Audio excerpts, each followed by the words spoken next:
Oh, I forgot to start the recording.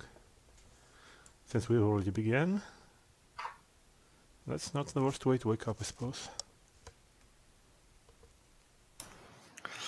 So, you're all alive, unbloodied, and I don't smell smoke, so I'm assuming the trial went well? Arronax like, looks rather exasperated because he doesn't feel well since this morning. But he says that yes, I guess we can say that 3 times fast. The beast was acquitted of his alleged crimes, and it is innocent, as we already knew. And now it is such in the names in the eyes of the law. Well, if not the eyes of public, which unfortunately would be not very possible, I'm afraid. And if things did go the way we wanted them, why is Lady Evelyn looking a bit, well, dark? Well, the prosecutor was rather heavy-handed in his handling of the case, trying to smear the defense. All in all, some backstabbed her servants, some revealed her dirty underwear, so to speak, not in literal sense. So it would be prudent not to delve into this, I believe. And Arronax glances at Lady Evelyn, trying not to stand too close to her.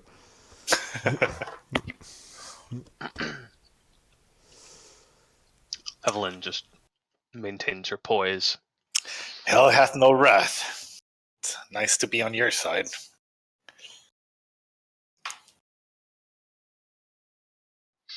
I do believe you ought to give yourself credit where credit is due, Doctor. You did step up and take charge of the defense when I had no words. Well, it wasn't the first time I ever stepped up to the presentation, I suppose, but it certainly was not my element. but I hope I managed to at least hold our ground for a time for you to recover. I would certainly say you did. Geier holds up the pouch that you threw in his face. What is this? Our winnings? Well, Judge Dermid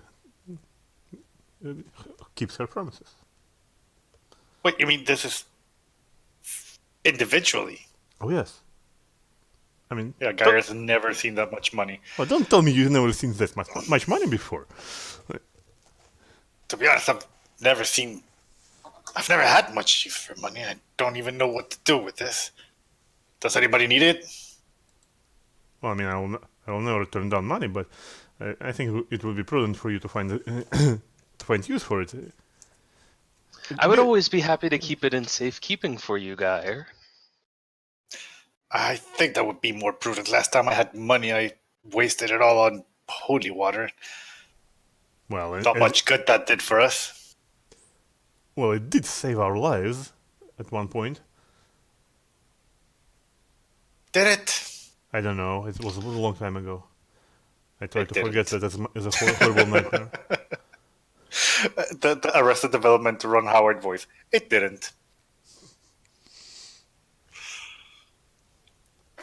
I mean, I distinctly remember chucking it all over the place at what's his name, the Splatter Man and such. So yeah. I think it played its part. But in all earnestness, Geier, if you don't wish to carry around 100 platinum pieces on you, I mean, that sort of thing attracts unwanted attention. I could certainly put it in safekeeping for you. I'm well versed in handling monies. I think that sounds... Yeah, I attract enough attention as it is. Speaking of attracting attention, I think you can put some... We may not always see eye to eye, Lady Evelyn, but I do believe in these areas. I have no idea what to do with it, and, well, I guess I've come to trust you.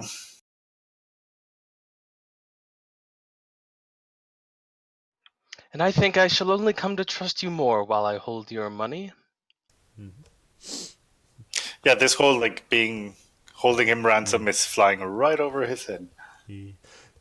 By the way, I think actually Geier can now afford a hat of disguise for all his money. But actually, let me see, like, what kind of things I can buy first, because there might be something I could use. Okay, Frida is down again. Let's see how long that will last. Tell you what, Lady Evelyn, let me see if I could just get some provisions for the road, and whatever's left over, I'll gladly turn over to you for safekeeping. Oh. As you see fit. Emaírel still has one more bit of shopping to do. He actually, I think, when we first arrived in town, he checked to see if he could find a dark wood shield. I think he couldn't. Okay, so you want to try again? Yeah. Okay. Let's see. Yeah, you're in luck. This time around, you find one on the market somewhere. So Sam, now that I've put in the trappings of the warrior, it asks me to pick a martial skill. Oh, I see. Probably a spear. Yeah. Bonus to the attack with your spear, I would assume. Martial skill. Oh, right. Yes. Well, it has to be the weapon. Yeah, but you could also use your shield to shield bash. I think it has to be as the panoplies. Yeah. I guess either one, but it'll be the spear. Yeah. Okay. And you're swapping out the regular wooden shield for a dark wood heavy. Yeah. Okay. And we want to do we want to sell the tusk? I think we could I sell think that. yeah. Yeah.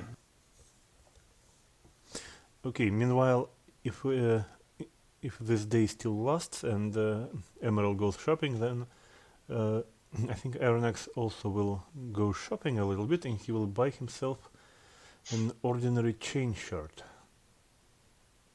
Sure. to upgrade from his leather armor. Yeah, that is common enough. Doesn't require a check. Yeah, that would be 100 gold pieces.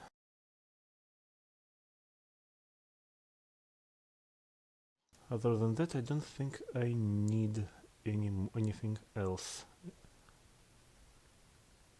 Okay.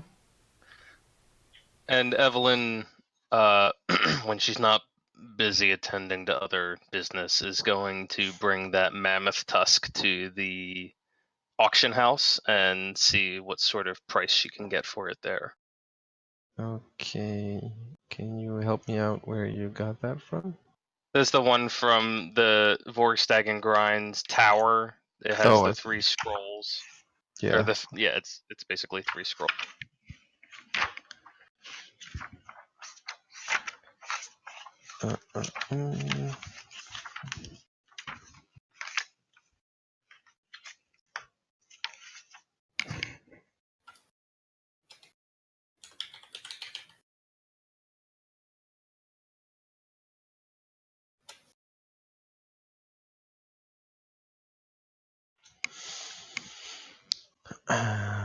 Let me see. Doesn't state the price. Instead, it just acts like holding those spells. So I'll have to do some math to figure out how much it actually is worth.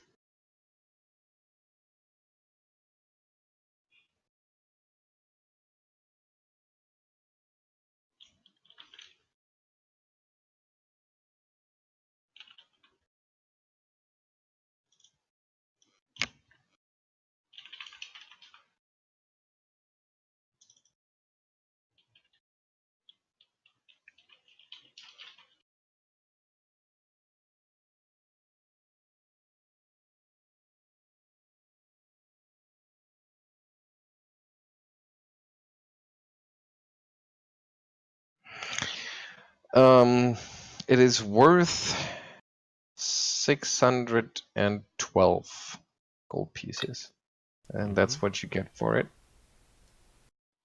Oh. Okay. So 612 divided by 4.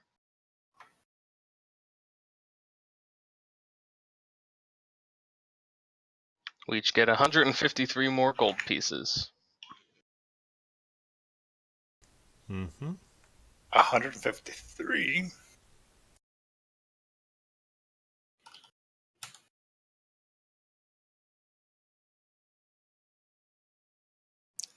Rolling in the dough.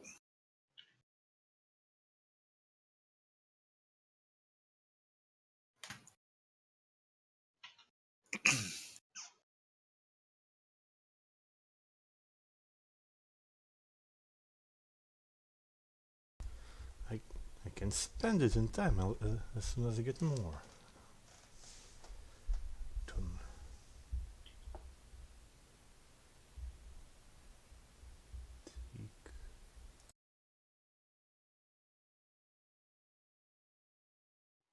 And just to confirm, all that stuff that's still on our loot list, we haven't sold, right?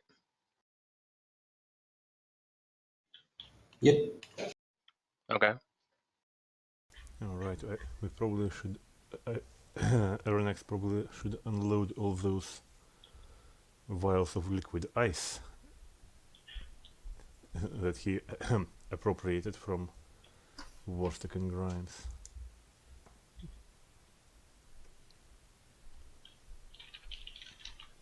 As well as holy water that he still keeps. Simon, could I buy sleeves of many garments? Ooh, that's a magic item.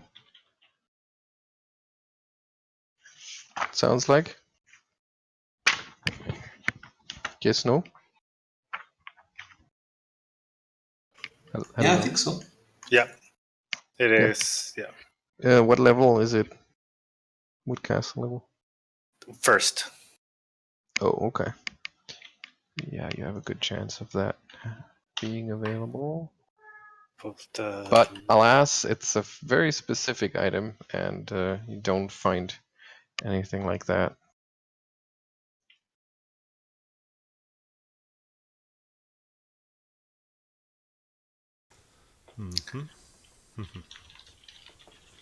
Very interesting.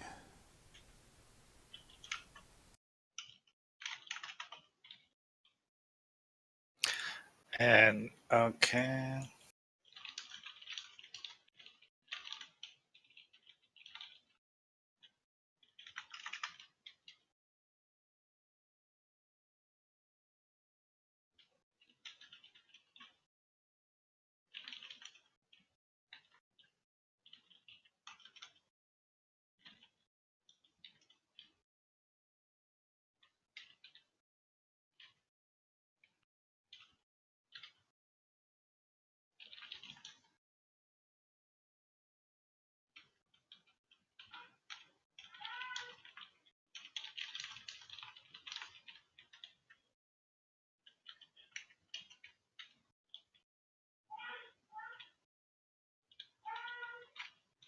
Little one still up.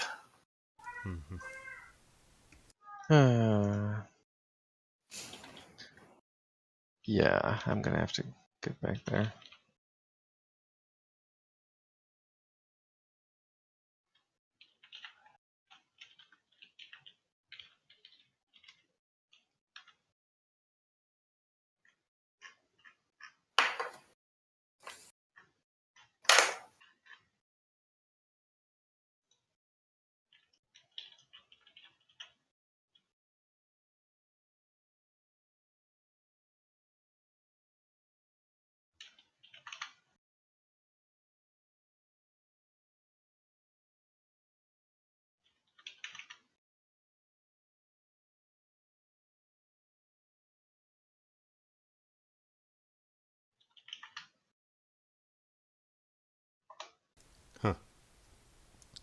It turns out there is a special glove to throw splash weapons. It's called a bomb chucker, and it costs only 12 gold pieces.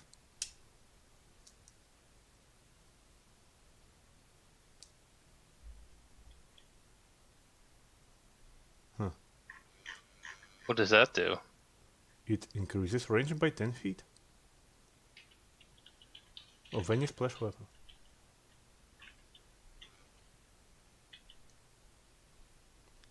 It's basically what's the word? A polo glove, I think, or what's no? I think.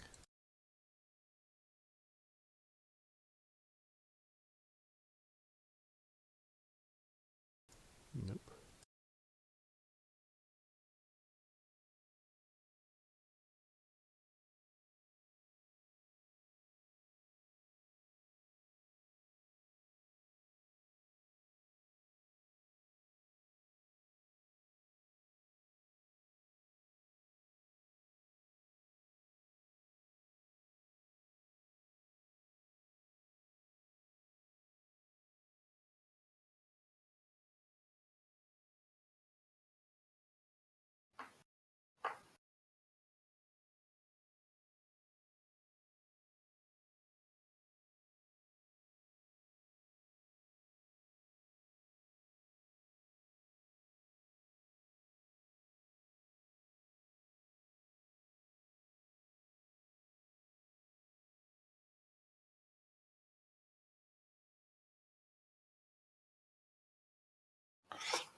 So what's the rule? We are not going to find magic items here? You just got unlucky with the sleeves. Right.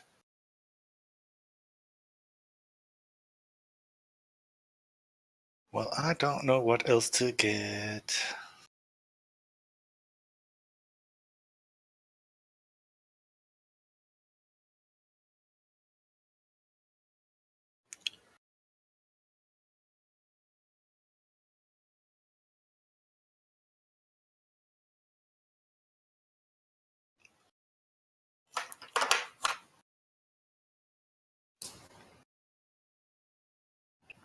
Well, you can always save until you can get a charisma headband. Yeah, something useful, or the ring, or the belt of dexterity, kind of thing. Or just wands and scrolls and those kind of things.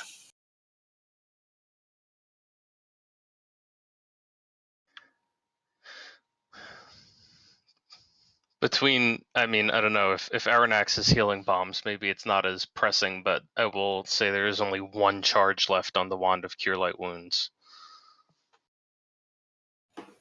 Well, I will brew a couple of cure moderate wounds potions in these 2 days, I think. I need more magic devices because I can use magic devices, so I might as well take advantage of that. Just don't know what to get. Well, we could always get more wands or something.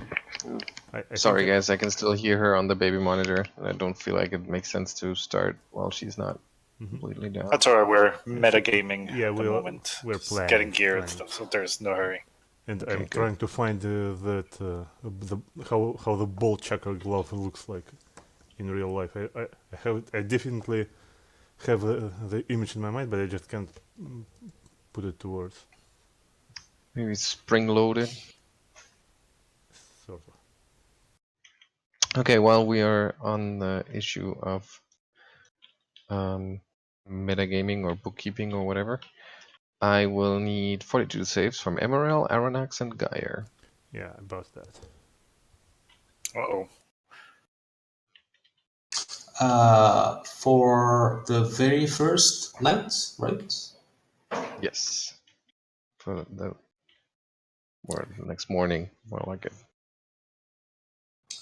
Because it kind of depends on exactly when. Would Emaírel have gotten the time to prepare his magical attunement and all that?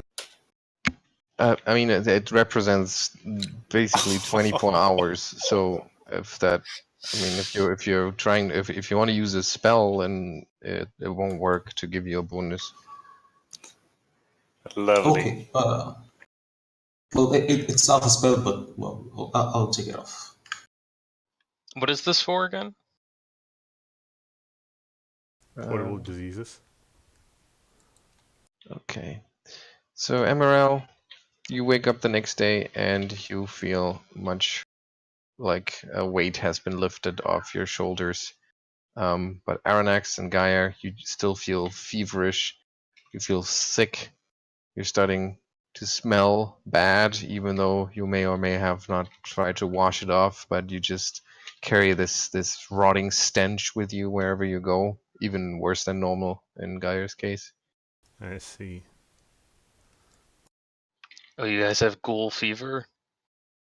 Well, I Is guess that what it is? Yeah, I guess we can self-diagnose. If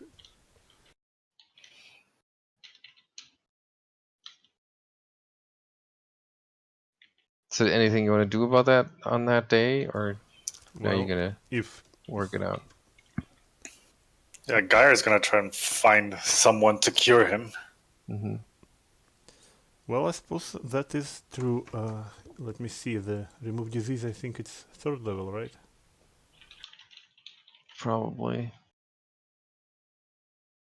Yeah. Yeah. In that case, Arronax can't actually heal himself.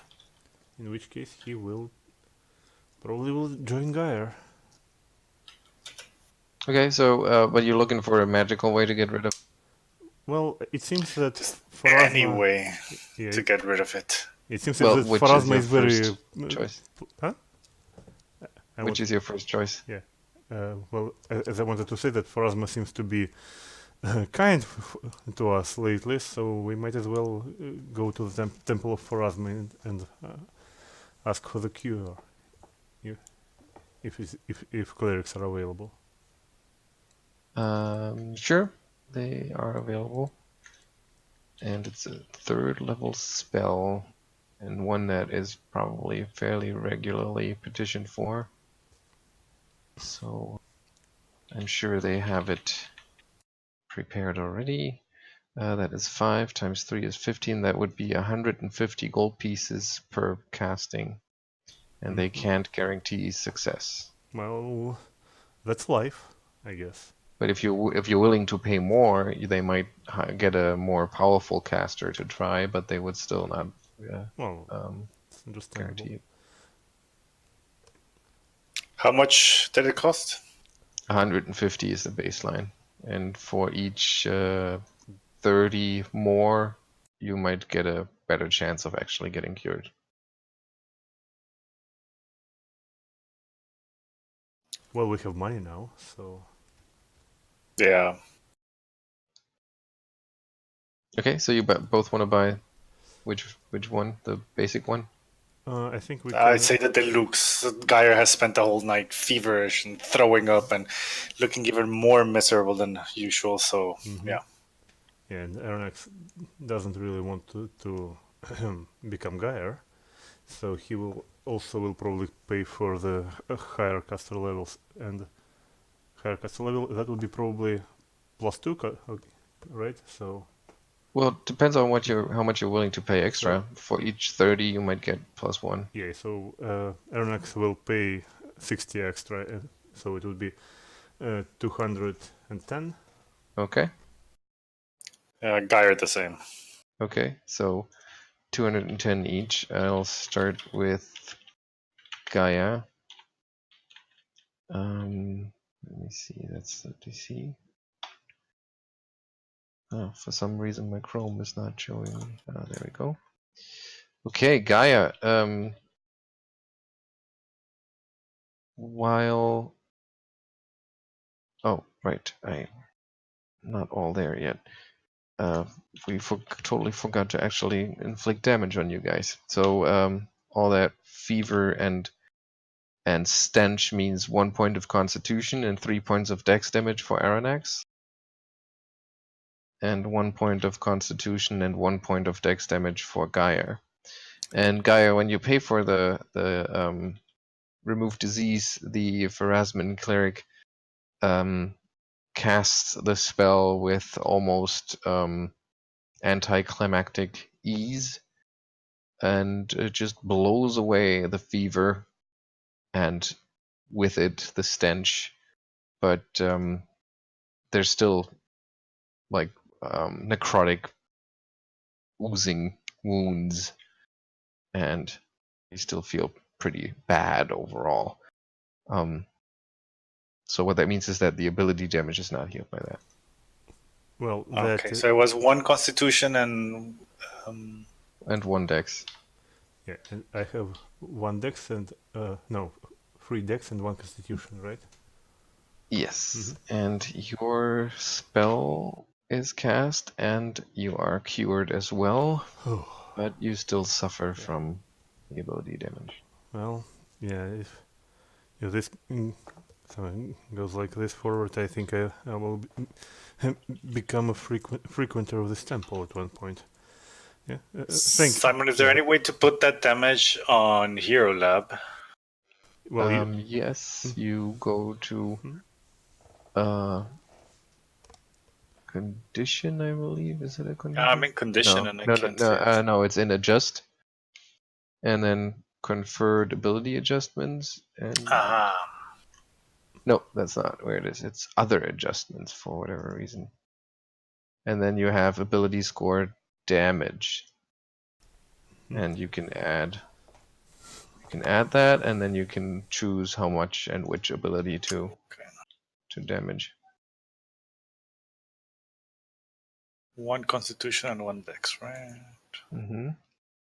Well, thankfully you will recover that on the next day. That's true. So since you're staying for a whole another day, and if you don't intend to do anything, and that would exhaust you, you recover 1 point of ability score damage per night. So both of those are gone the next day. Yeah. However, since That's Arronax, good to know how to do it anyway. Yeah, since Arronax will has 3 points of Constitution damage, I think he will prepare and drink his lesser restoration extract to take the edge off, so to speak.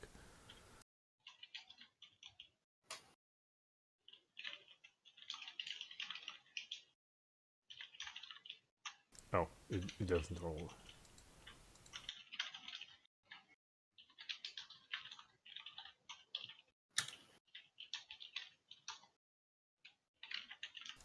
Alright, and by the next day he will also fully recover then.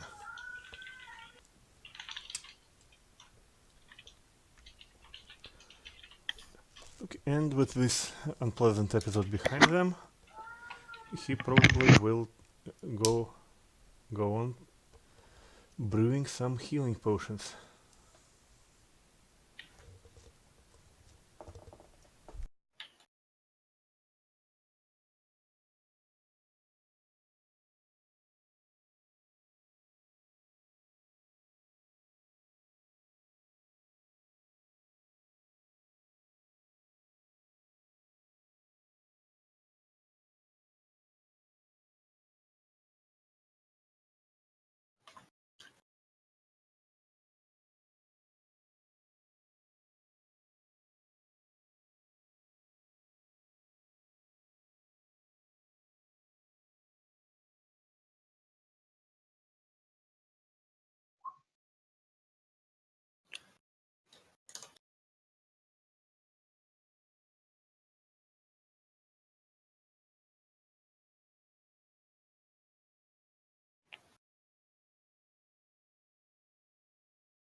So are we basically rested for 2 days. Evelyn was busy doing Stuff. what she was doing in the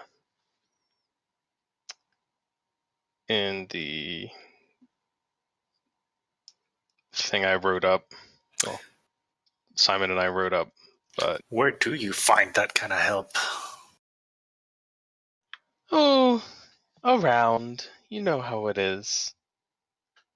You ask around the city, you hear some names suggested, you check them out, see how they feel, find them at the bottom of a bottle in some seedy locale they most likely shouldn't be spending their days in, and you offer them something a little bit more.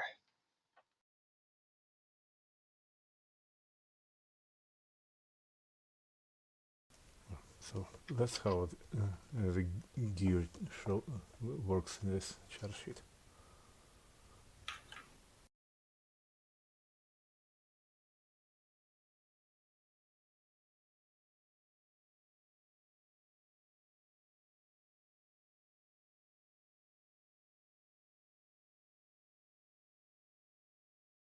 Oh, that's nifty.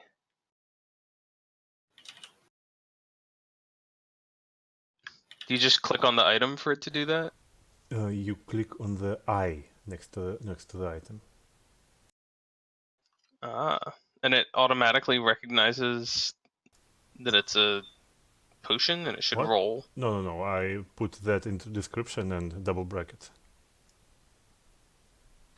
Oh. Does anybody know how I can change my CMB? Because in Hero Lab it says +5, but in my Pathfinder sheet it says just 1. It should be calculated automatically from what you've put in the configuration tab. It's basically derived from BAB plus strength. Mm-hmm. I mean, that would make sense, but I don't understand why in Hero Lab. Well, if you go on the sheet, if you go to the configuration tab, Yeah. you should have a list of your classes. I guess it's going to be just one line for sorcerer. Yeah. And on that line, what do you have on the BAB column? 3. And yeah, no, it makes sense in now it makes sense in here, but not in Hero Lab. And I thought Hero Lab was a good one. Oh. No, Hero Lab is right. You should have oh, right, because this says you get your dex bonus, which I believe is a world is square rule. Ah, that could be it. Yeah, because I think because of how you get finesse weapon attacks. Is that why? No, doesn't seem to be why.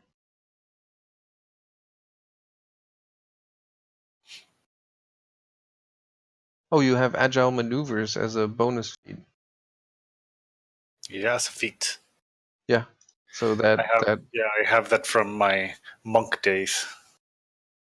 Yeah, so you add your dexterity bonus to your base attack bonus and size bonus instead of your strength.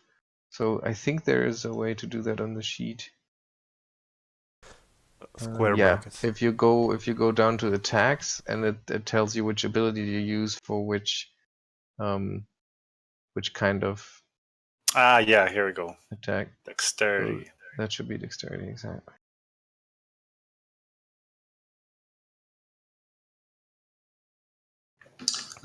Would the doctor be able to provide some care for EmaＲel during one day? Well, brewing potions takes one day, and I'm not sure it he will be able to distract from it. How much care do you need? Does Emaṛel need? It's just long-term care for one day. It says it counts as light activity for the healer. Yeah, but you can't brew a potion and provide long-term care at the same time. Okay. Yeah, it's. I can give you another lesser restoration if you really need it.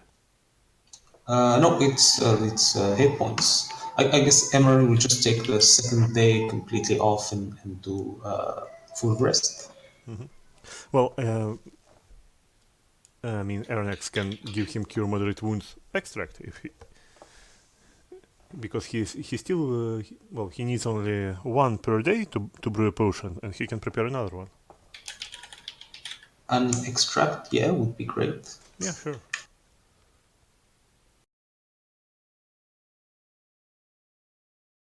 Here you go. Thank you. And there is enough to be up to top. I mean, every long-term care can be compressed into one drinkable solution. And that's a sign of progress.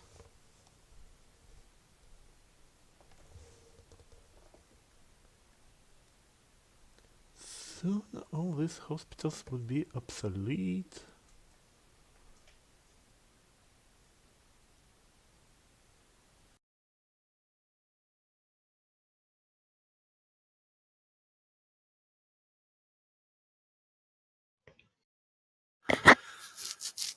I do believe my sheets match finally, except for one spell that is not on roll 20.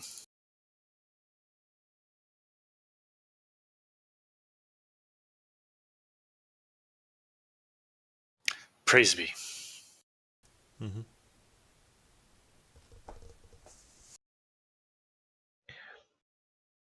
Okay, and Frida seems to be quiet. So, if you guys are ready, We are ready. Schloss Karnak Okay. awaits. So, what? Actually, one thing I would like to figure out, which is, I assume everyone has read Anthony's post on the forum. Yep. I didn't actually. I only realized it was there right an hour ago. Okay, so the question is, how is that affecting Evelyn? Because I would assume that she is going to be in a hurry to get out of town, but at the same time she'll probably play along with the plan that the group had in the first place and just kind of push for a quick visit to the Schloss. Is that right? Yeah, I mean, well, she basically would have spent the last day and a half running around town. So aside from them noticing her absence, probably towards the evening of the second day, she shows up looking a little unusually frazzled with a tall and sort of wiry looking half-orc at her side. She says, "Gentlemen, good news. I have acquired a new driver for us. I suggest that we make our way to Schloss Karamak with all haste." Is it time already? Would say Dr. Arronax.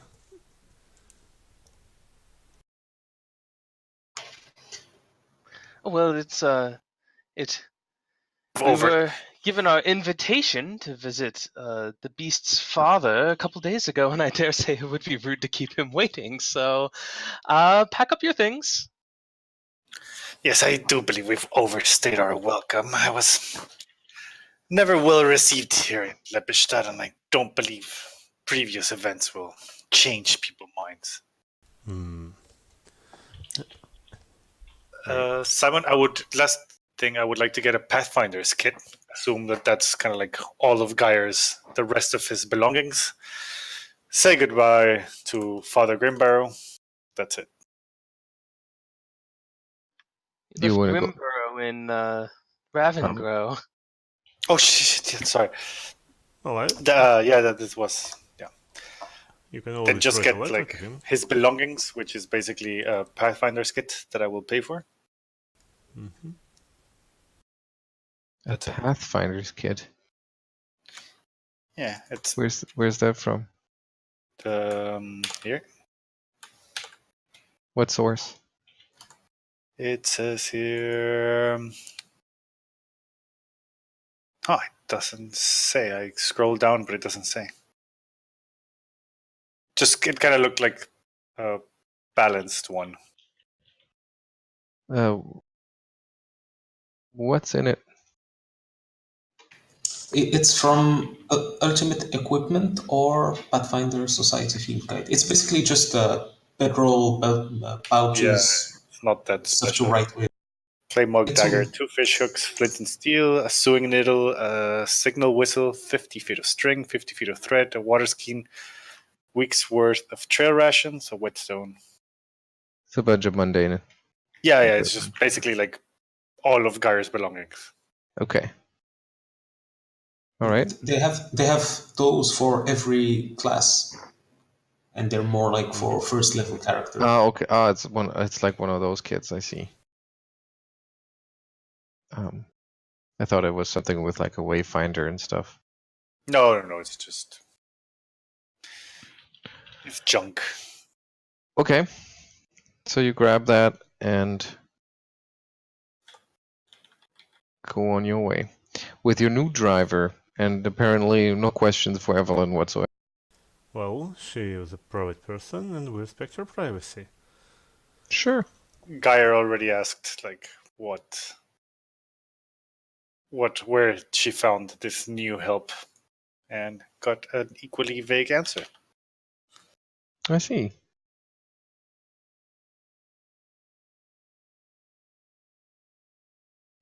Yes, Mr. Montagu has proven himself very capable, and he is a perfectly qualified driver for our horses. I've already assured of that, so no need to dally. Okay. Very well. I was hoping to have a little bit more time to restock my potions, but I suppose we can make do with what we have and brew some more. Extracts on the run. I mean, on our way. Yeah, and naturally I finally restocked my my mutagens. It was very interesting indeed.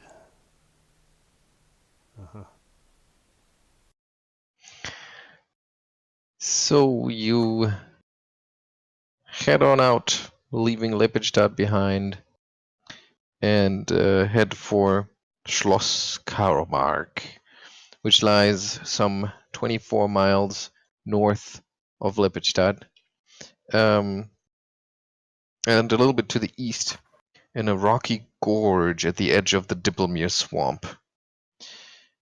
You are piloted by that new associate of Evelyn's, who is as quiet as he seems gruff sometimes. And you have to admit that Jacopo was a more gentle driver. The new guy kind of goes full speed the whole time, and really narrowly makes the turns. Doesn't slow down for bumpy paths, and you hit your heads many times on the carriage's roof, and get bumped around quite a bit on the way. Finally, the fens give way to a deep, rocky gorge at the northern edge of the swamp, where a peculiar building, or rather a group of buildings, clings to steep cliff edges above half a dozen plummeting waterfalls. Beyond a fortified gatehouse, a stone bridge arches gracefully over the raging torrents below. Perched precariously beyond this is a fine fortified manse and a ruined building that appears to have partially collapsed into the river below. A slender rope bridge replacing the fallen remnants of a stone bridge links to a strange tower pierced with beautiful stained glass windows depicting bizarre beasts. A further building teeters to the north of this, but how it is reached is impossible to see from here. Far above, a great tower rises from an aisle of stone to the sky, ending in a great steeple topped with a huge lightning conductor. This most impressive sight, where you catch this most impressive sight as your carriage rumbles and bumps towards that gorge. And you're still quite some ways away as you look out of the window, peeking your head out into the gathering darkness as the day already grows late around you. Give me perception checks.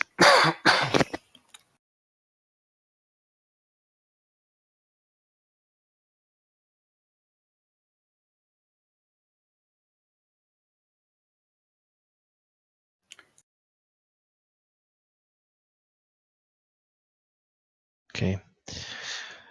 Geier and EmaＲel, as you behold this complicated structure, this layered castle that seems to be built into the waterfalls as much as it seems to rise from the rocky outcroppings.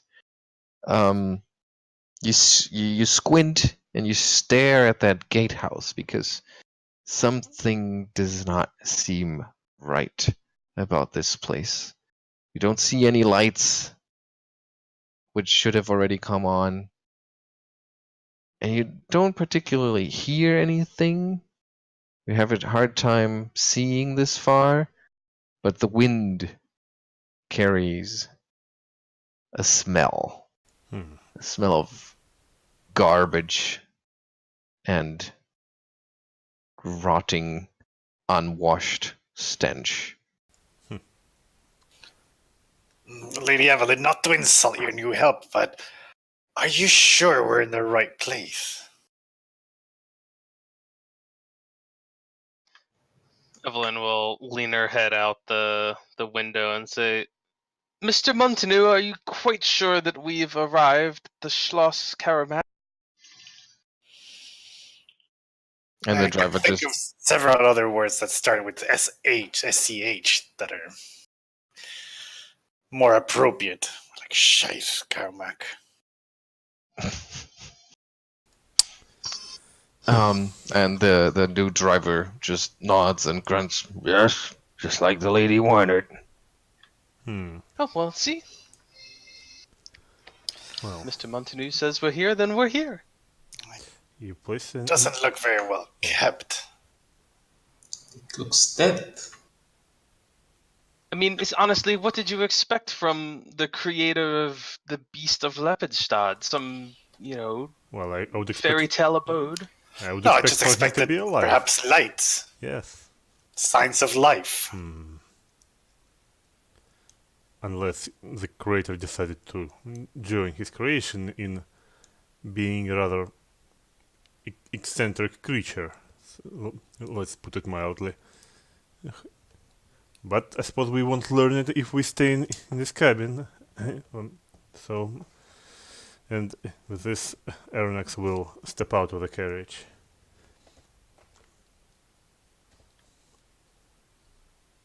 Okay, you step out onto the gravelly path that has still quite some way to go before you get close to the Schloss.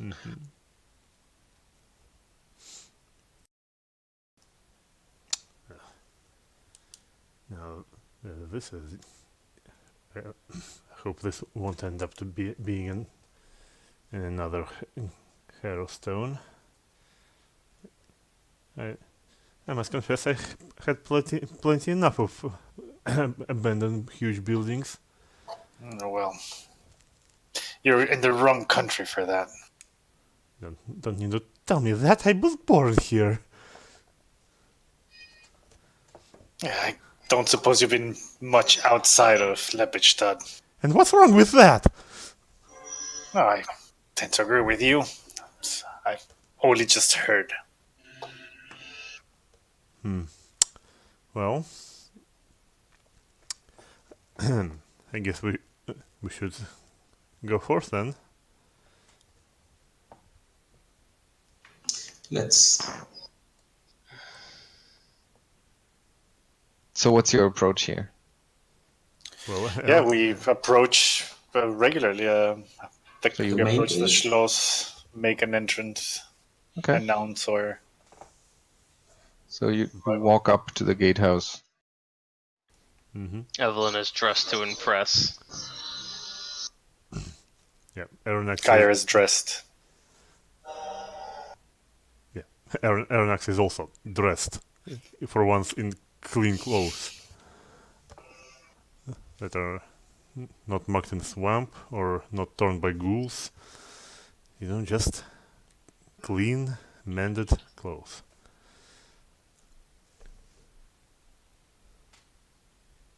Is there a door?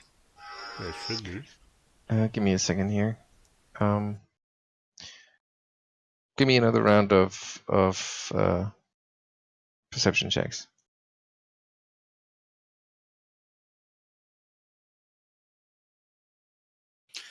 All right, Yorick, let me see if you see something I don't. Evelyn's more preoccupied with navigating the gravelly path in her stilettos.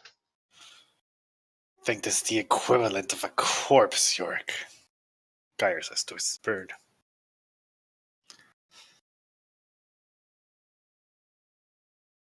Okay.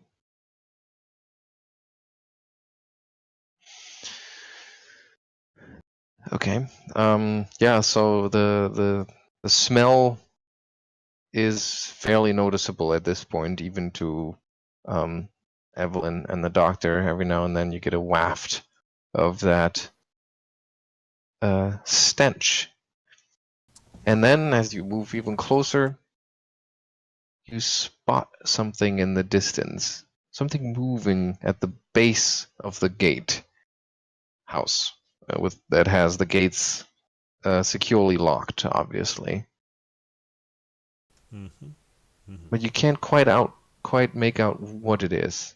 But it moves low to the ground, almost as if on all fours. Does it look like another one of those construct dogs? Could be. I mean, from the size of it, on all fours, maybe.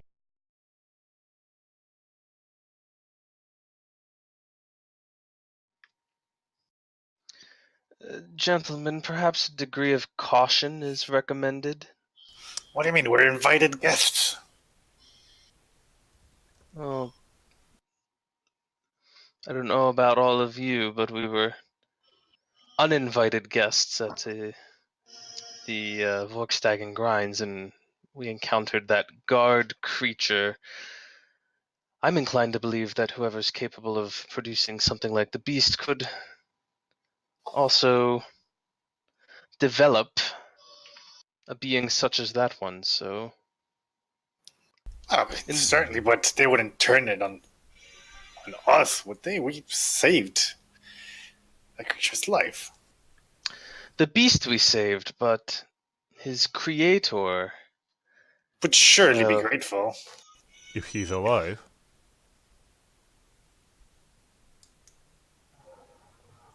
Well, I would hope our arrival was expected. Well, yeah, I guess at the very least we could knock. And suppose so. Yeah, is there any sort of alarm or system on the gates, like a bell to ring? Impossible to tell from here.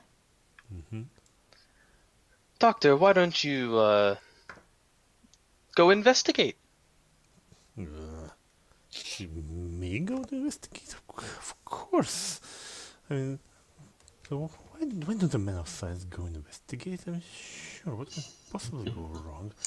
And at this point, Arronax will pull out a big vial of bloody red liquid and will drink it. That would be a mutagen for Constitution. For Constitution, okay. And then? Then his frame would fill out with muscle. His skin will take already familiar copperish hue, and he will say, "Well, fine. Well, now I think I can go and check."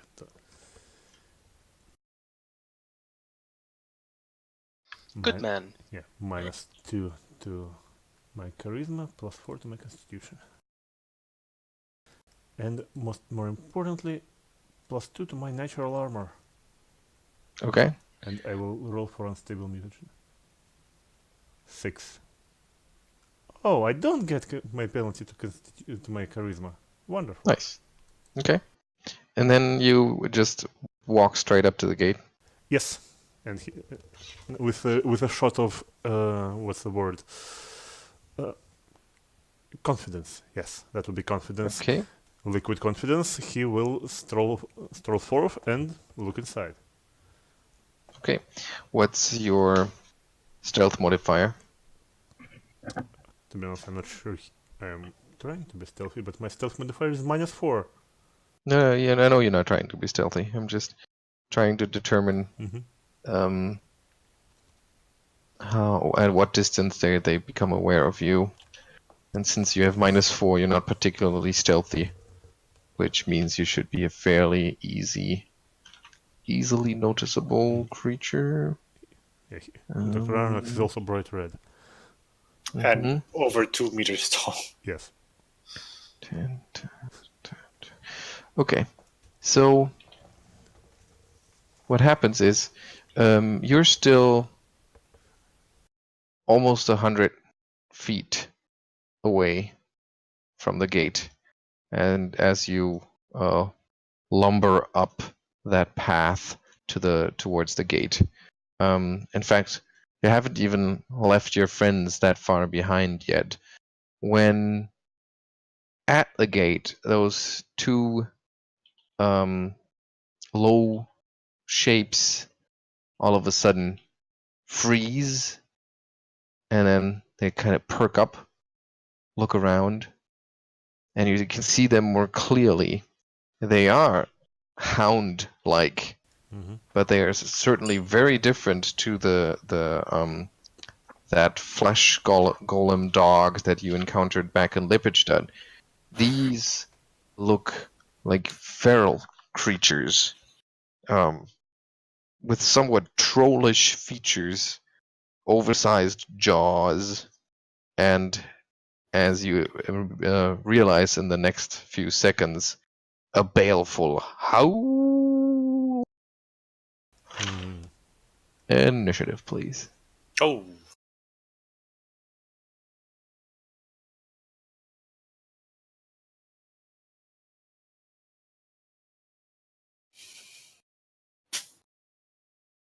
Okay, let me get set up here. We have these two guys. Oh. Geier still believes he's a welcome guest, apparently.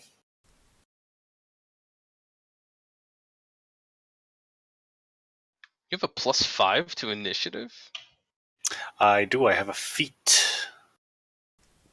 The improved one.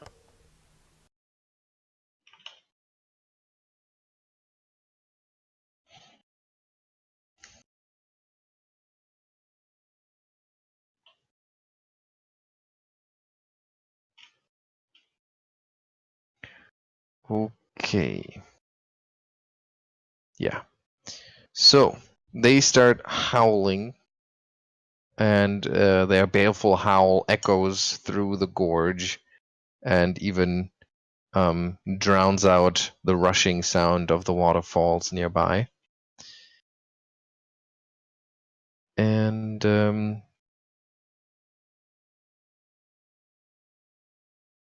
yeah, that is it for now. Emaírel? It's not a feat, it's a trait, but yeah.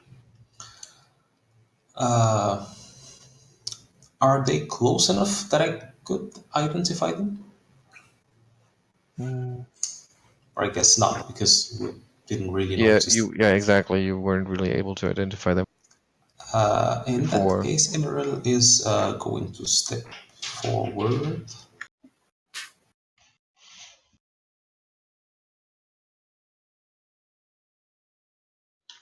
I mean, I would let you use a move action to study them, but you would only be able to tell general things. You wouldn't be able to be too specific.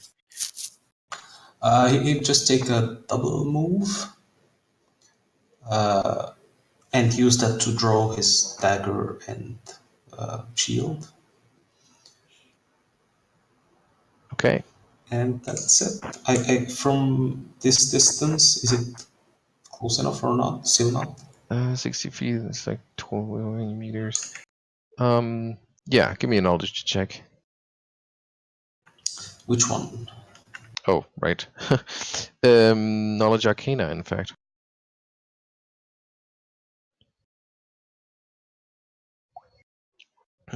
They certainly have all the trappings of magical beasts. They don't look just like any sort of canine creature that nature would have created.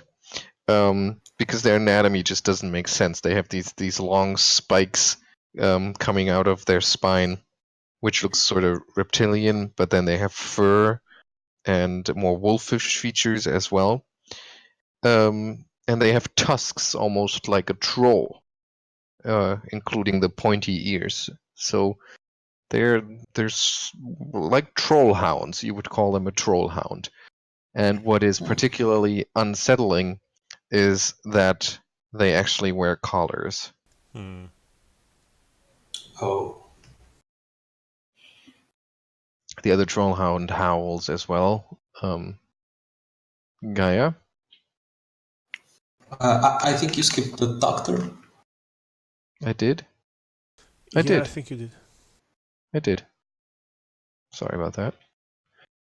This really needs a back button. Okay. However, thing is that we forgot a little bit that Doctor is still rather overloaded. So he can't, at 80 feet, he can't really just come close to them, so he will do this. He will drink an Emaírel extract. Oh, pardon. Which will allow him to no longer be encumbered, and it will last for 12 hours. And he will move at least a little bit closer to prepare. Okay. Now the second trollhound howls, and then it's Geier's.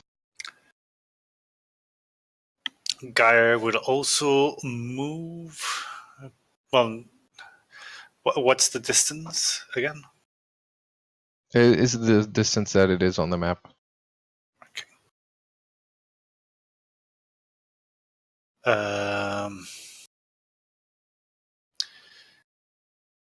Okay. Geier will curse at the creatures and go like, "Out of here! Out with you! You've no business here." Sorry, I move first and then I cast it. Yeah. Okay, is that within reach? Within range? 25. 20. Yeah, this one. It's barely, no?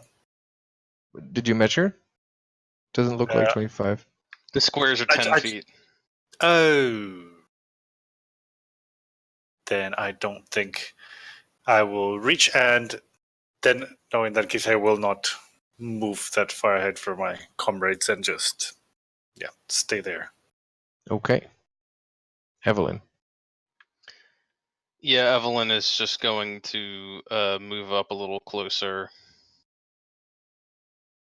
And she is going to implant a mesmerist trick in herself. Really should have done this beforehand, but didn't know we were going into a fight, so She's going to implant mask misery in herself. Okay. Hang on. Sorry.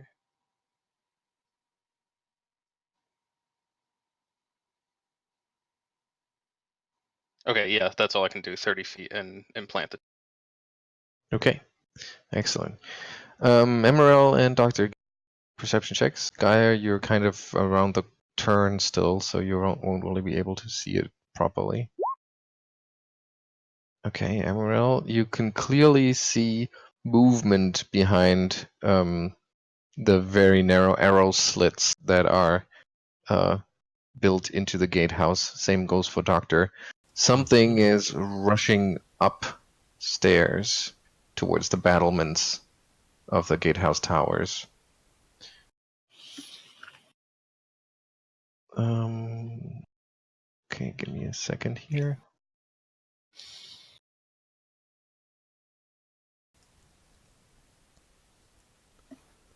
Did that work? Yeah, it did.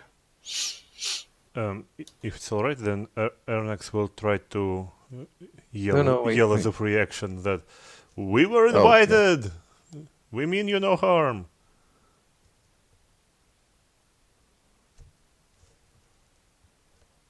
Although, if...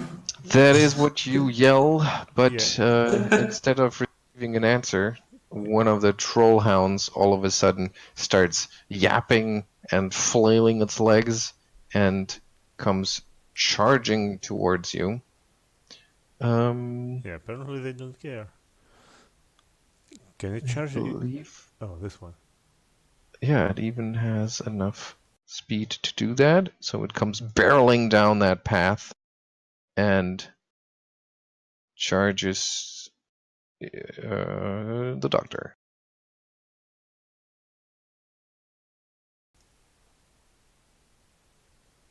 And it tries to bite you. 19 to bite. That would hit. That is 12 points of damage. I will need a fortitude save from you, please. Okay.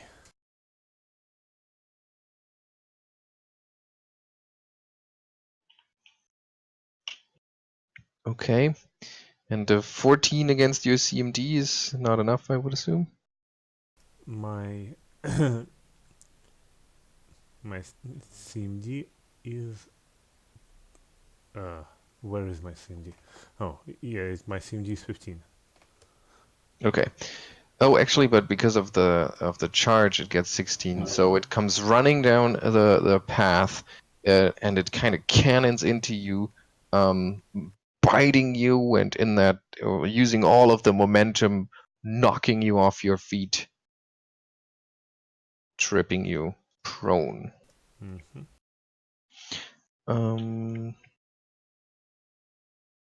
That was the troll hound. Emaírel? From what Emaírel knows of these creatures, like, can you expect a crazy professor to own these, or are they clearly like held by monstrous people? Knowledge local?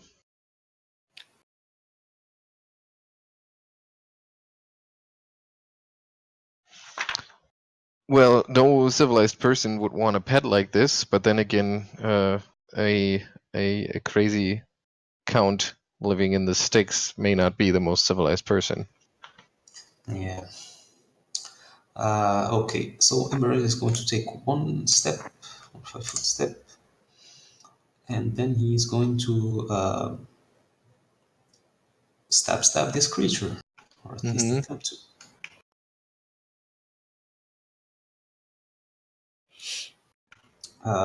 Power attack, yes.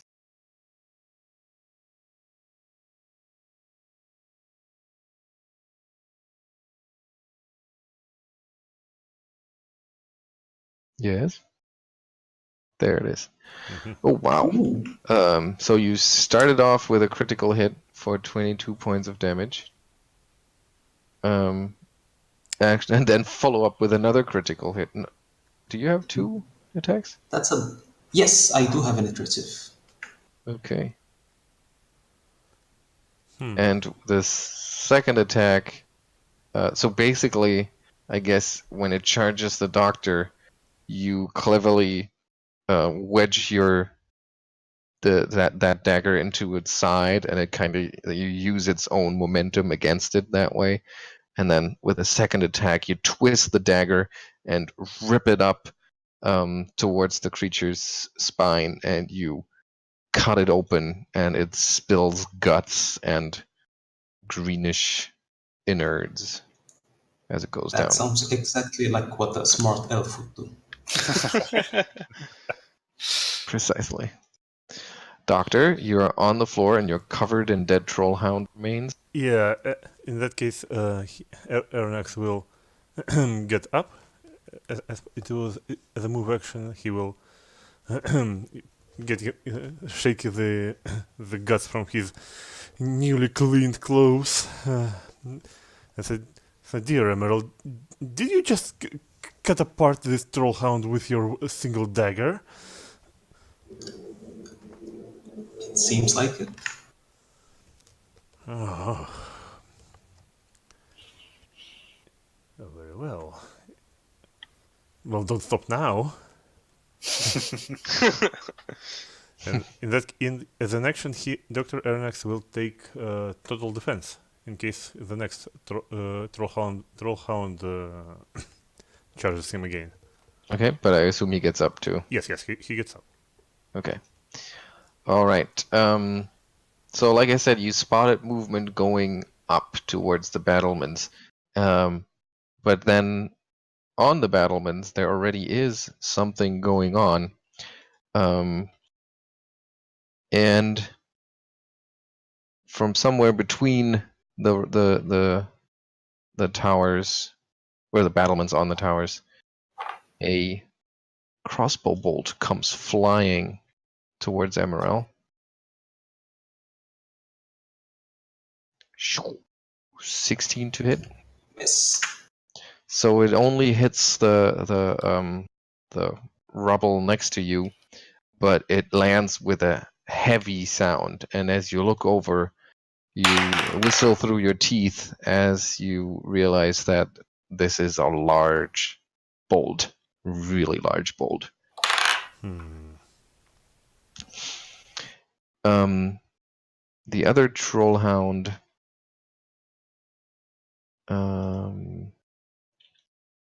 can't get a straight line, I believe, because of the way that this is curved. Or can he? Actually, he can just barely charge here, which is what he's going to do. With lots of yapping and howling, it runs towards Emaírel. And possibly it's death, but 30 to hit for 20 points of damage. Yep. And it's going to try the same tactic as its buddy. And it's going to try and trip you, which it successfully does, actually, for with a 30, natural 20, so you go down. Damn. Whoops. Yeah, these things are fast and vicious and heavy, and you really lucked out that Emaírel sliced the first one that easily. Okay, more movement. 1 second. Dum. Okay, so that's this. And then it's Geia's turn. Geier, in a visibly bad mood, but more directed to himself, mutters, "Not even welcome in my own home city. Why would I have expected differently otherwise? Well, at least I can return the favor." And he produces from his bag of components and starts mushing this little powder and commands the dead troll to try and get his own companion. No. So I need to do... It's does it equal to say? my caster plus my intelligence, wisdom, or charisma, which is going to be my charisma, obviously. Mm-hmm. And my caster level is... Your sorcerer levels. So I'm 6, yeah. So 6 plus your charisma modifier. Which is 4. Okay, roll a d20 and add 10. Oh, and are you gonna try to trip or grapple? Grapple. Okay. Ah, shit. Didn't put the space.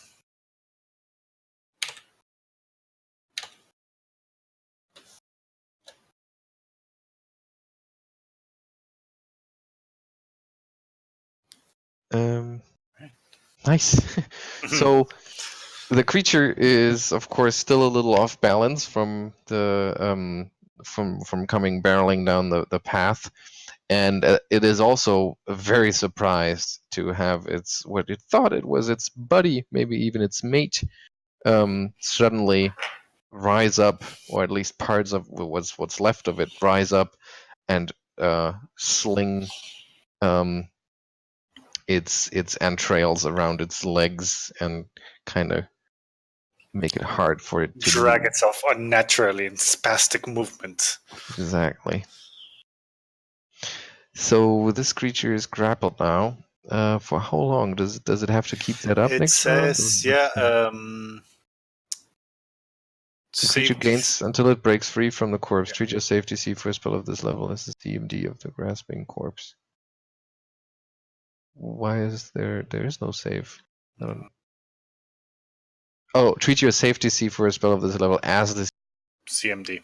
So okay, so what's the safety C for a spell of this level? First level. No. Okay, look it up. If a spell at the same level, what safety has, and it should be a necromancy spell because that may be making a difference for you. Should be And it's Evelyn's turn. Evelyn is going to come striding forward, hollering out, "This is not how you make a good impression!" Are you telling this to us? Although Arronax probably won't say it out loud. But as she comes forward, she's going to come right up behind Emaírel. She's going to fix that troll hound with her stare. And she's going to reach out and touch Emaírel for her standard implanting him with mesmerist trick.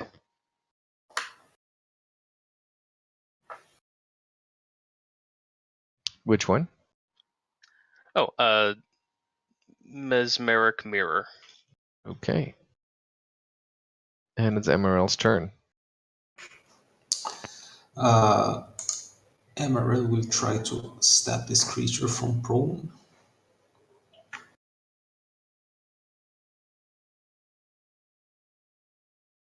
Okay. While lying on the ground, you flail your arms, trying to use its disadvantage to your advantage, which you actually successfully do with the first one, and you manage to cut its leg brutally open. But then the second one, you just you can't get your arm in the right angle, lying on the floor like this. So and Evelyn will use that attack to trigger her painful stare, dealing it another 3 points of damage. Okay, that works against magical beasts? Yes. Okay, and 3 more points of damage from sheer pain. Doctor? Well, it seems...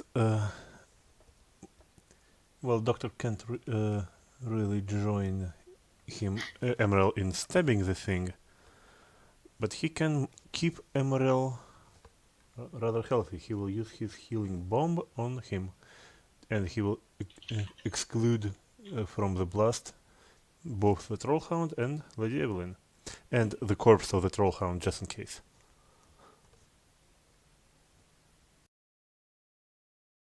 Okay. I will use Cure Light Wounds. So that would be 9 points of damage healed to Emaírel and 6 points of damage healed to me. Okay. From up on the battlements, you hear a thundering voice, booming, yelling, shouting orders. The language itself, you can't really discern. Let me check real quick if any of you speak that. Only if it's Sylvan. Well, No, it's definitely not Sylvan. That's for sure. Don't think we speak Giantish. yeah, I don't think we do. think so either. No, so it's just these strange words, but it sounds like somebody's really upset and yelling at somebody up there. And then another crossbow bolt comes flying, this time at Evelyn. Shoo! 17 to hit. Believe that's gonna hit. And it's 4 points of damage.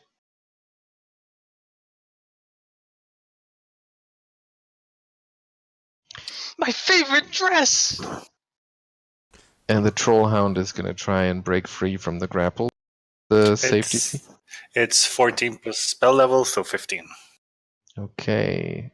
That was wrong. What was the roll behind it? 10 plus 8 is 18. So it successfully ungrapples itself, or breaks free from its former mate. But that took its action, of course. So it just remains there being mad. And then you hear grunting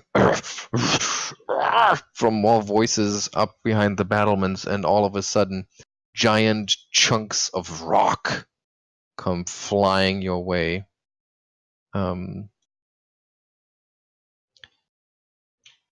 One towards Evelyn, but a 9 is certainly not enough. And one towards the doctor, which may even hit him in a very bad way. 19. Yep. Well, that will hit. 19. Okay, so basically, as the doctor turns around and tells her, "Your dress, look what it did to my shirt," and then he gets hit by a large rock in the back of his head, taking 14 points of damage. Yeah. And like, Oh boy. Gaia. Geier, seeing the bolts and the rocks flying around, will stay put, but will curse at the creature to may your skin melt off, you fiend, and produce a small orb of acid. Oh, okay. I thought it would automatically do the ranged attack. It should. I think you can activate that somewhere. That it should. I thought I had done it. Uh-oh.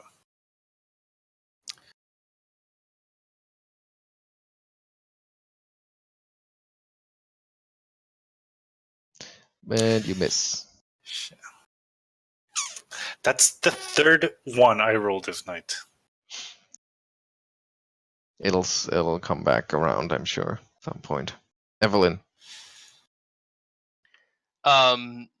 Yeah, realizing that this is more than just a misunderstanding, or at least it seems to be, Evelyn is going to back over.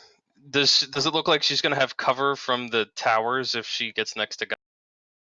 Like right here?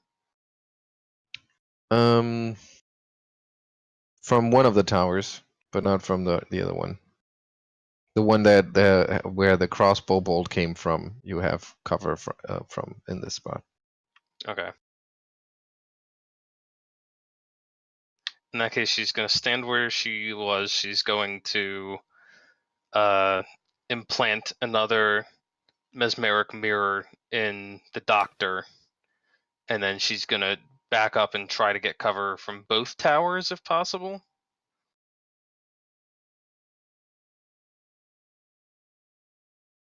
What does it do?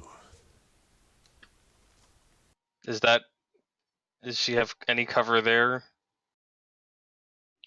Where did you go? Oh, down there. I still only from the one on the left. Okay, in that case, if it's not going to make a difference, she's going to end up next to Geier, though, instead. Okay. Emaírel? Die. He yells and brings the dagger up into the creature's chest, pulling it back out, and lots and lots of blood gushes onto the pebbles, and the creature is already tumbling.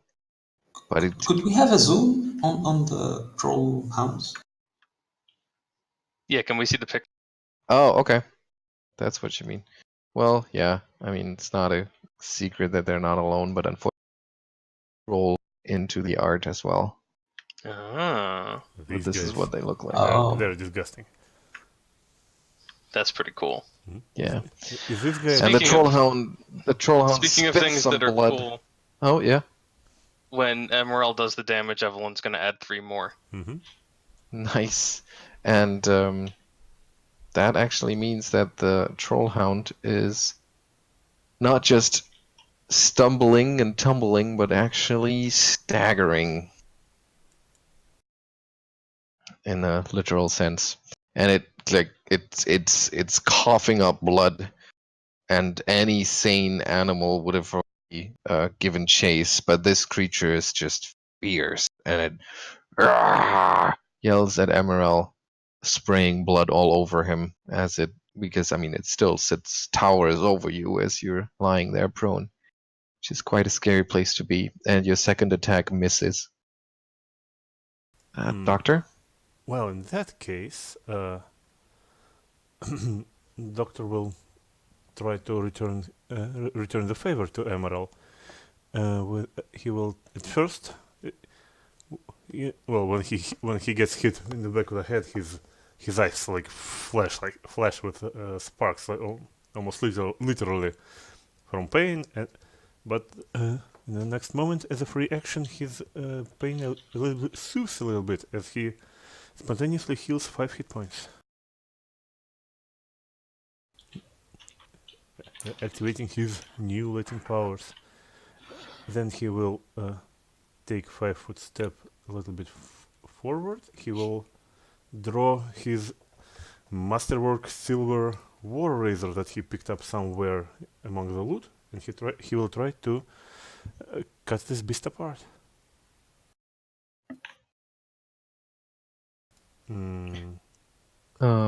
But you miss.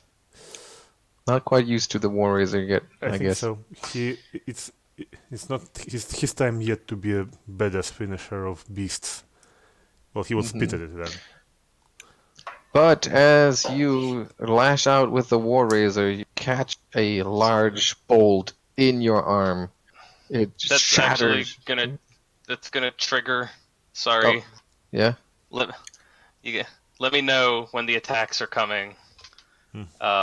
If you don't want to do it because you already rolled, that's okay. But if he gets attacked, that's going to trigger the mesmeric mirror. Oh, okay. So as soon as Evelyn sees the bolt coming in his direction, 2 other versions of the Doctor are suddenly going to spring into existence around him as mirror image. So basically, there's a 1 in 3 chance that it'll hit him. Okay. Versus. So the 1 is him, and the heavy crossbow still hits an arm, but it's just a phantasmic arm. And all right, that's about enough of games. one of the mirror images disappears. The hound, mad and angry as it is, does its last bite. Is that on Emaírel? Yes, it is. Because it's going to trigger him too. Okay, so that's another 1d3, and only a 1 hits. So Emaírel avoids the bite, But nevertheless, from the exertion, the creature goes down. It just snaps at what I think Emaírel was, but its jaws crush into each other, and it kind of knocks itself out. More shouted commands from giant mouths up there on the battlements, from one tower to another, and back and forth. And another rock comes flying towards Emaírel.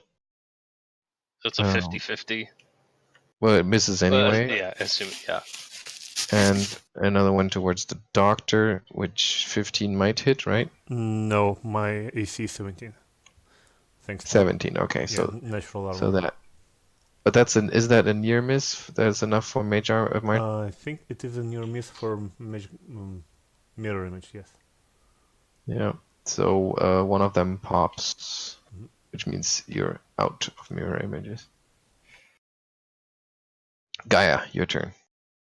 Geier's gonna say, we are clearly not welcome here.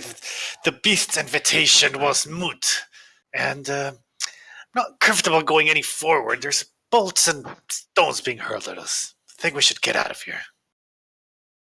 And yeah, I will. Yeah, Geier has no intention of going any further. But you stay where you are. Yeah. Well, actually, no. He'll take further step back. Okay. Evelyn?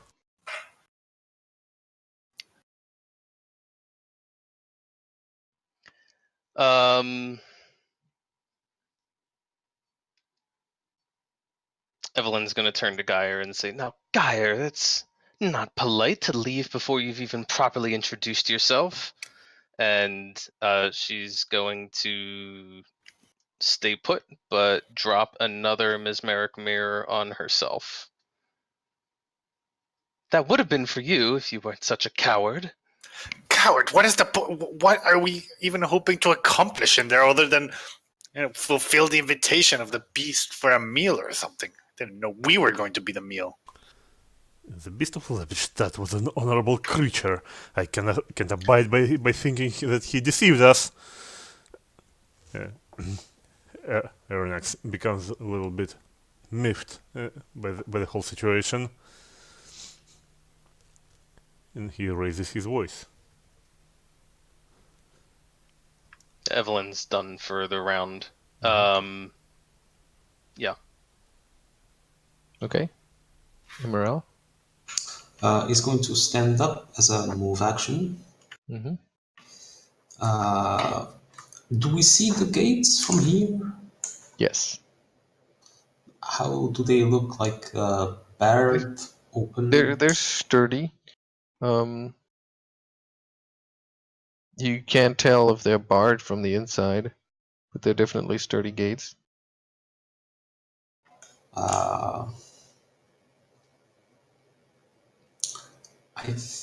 Oh no, he took, so he can't. Yeah.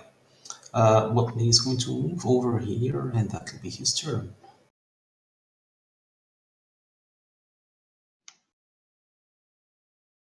Okay. Mm-hmm. Oops, Doctor. Okay, and Doctor will, being uncharacteristically angry for him, but well, then again he did suffer a head trauma, so he will say like, we will not abandon this place, not until these creatures would be on our what's the word? Slab, yes. And he will take a double move to run right at the wall here, hoping that if he stays straight to the wall, nobody can shoot at him with that large crossbows. That turns out to be an error in judgment, because you're standing right under the tower of the crossbow. And how tall is it? How tall is the tower and the arrow slits? It's 2 stories tall. Doesn't actually say how high. But They're here, right? I can tell you that it's the walls of the gatehouse are constructed of superior masonry, so they're quite hard to climb. I mean, can I throw a bomb up there?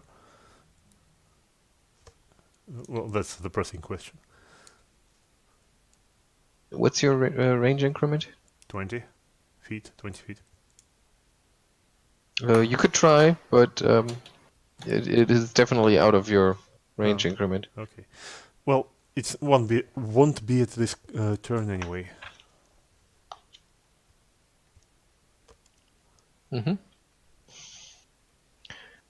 Okay, the Trollhound is down, and there are more rocks flying, both of them towards Emaírel in this case. 1 and 2. The first one is at least a near miss, I would assume. Yes. So within 5, right? Yes. Yeah.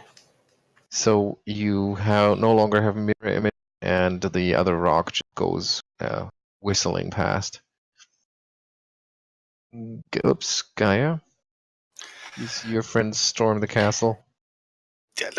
Turns to Lady Evelyn. Lady Evelyn, what exactly are we trying to accomplish here? I will gladly drag my ugly green corpse all the way there if I only understood what the purpose of this was.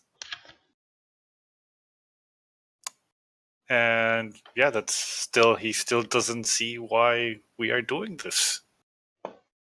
And we'll delay turn. Okay. Evelyn?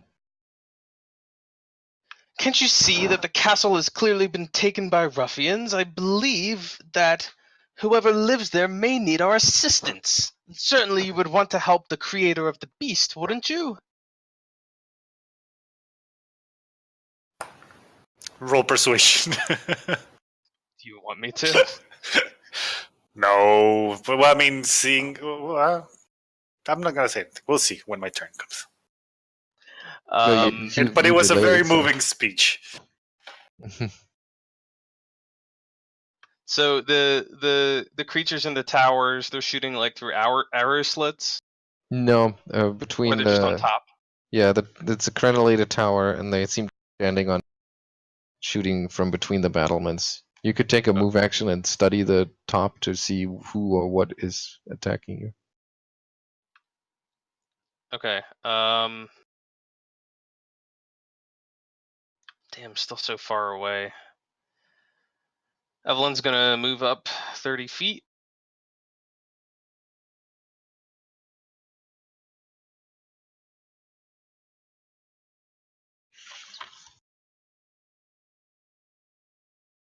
To here. She's gonna take a move action to study the creatures. Okay. Give me perception checks. Check.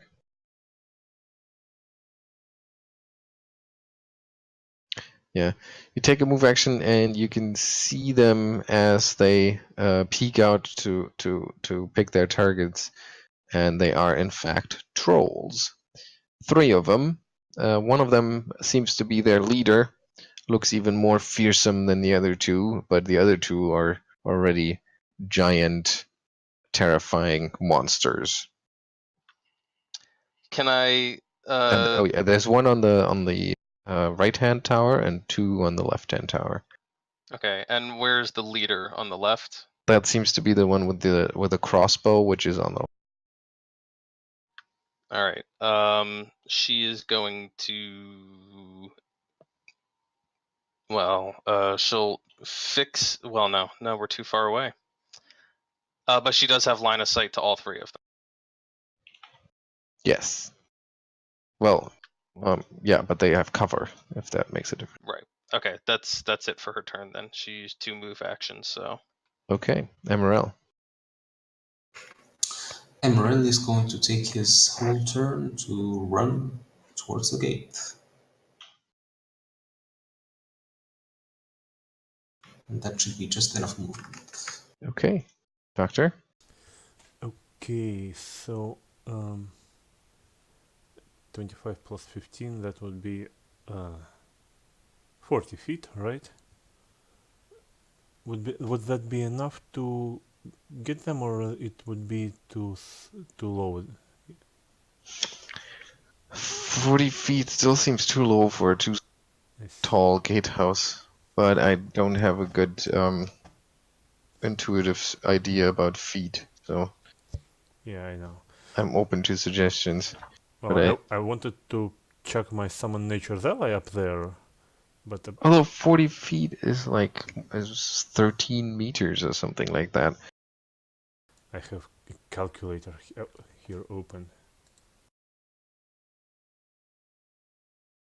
I think it would be just outside your range. It's 12, 12 meters. Battle or between, so yeah, it's in your third increment. Ugh, that's too high. And it's a tough throw. Very unfortunate, and well, I can't throw my Summon's Nature's Ally because it has only, well, one close range, so I will have to join Emaírel in trying to open the gate. So you move over, and you want to take an action to study the gate? Yes. Okay. To your disappointment, you realize that the strong wooden gate is bound with iron and barred from within. Why can't they just let us in? Like, allow them to kill him. And of course, the gatehouses are designed to defend the gate, so that they can get a good shot at you when you're standing in front of it. No. 15 to hit the doctor? Nope. Okay, so that crossbow bolt just embeds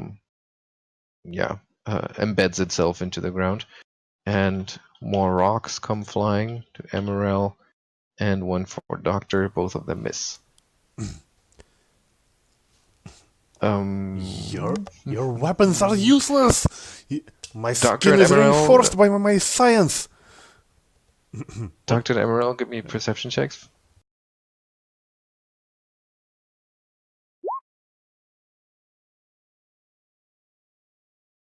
Yes. Okay, nice, both of you. So even with the crashing, the thunk of the crossbow bolt, and the doctor's angry fist, you hear giggling, high-pitched cackles from beyond the gate. You don't understand what or who is giggling back there, but somebody is seemingly enjoys the sounds of combat outside a lot. Geier, your turn.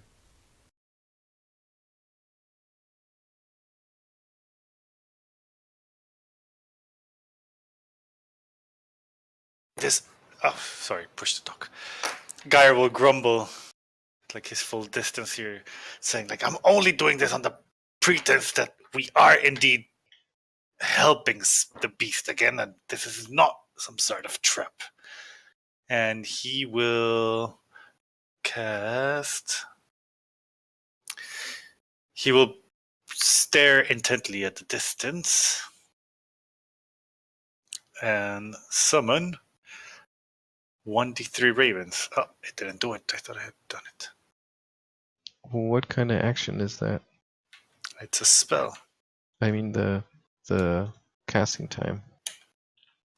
Oh, casting time. 1 round. Okay, so yeah. So you start the incantations. Yeah, he takes out a small bag and lights a small candle and starts muttering, just give me 1 second, I need to fix this. Evelyn. Okay. And I already rolled the 1d3, or do I roll it next turn? That's fine, we can take that. Yeah, another one.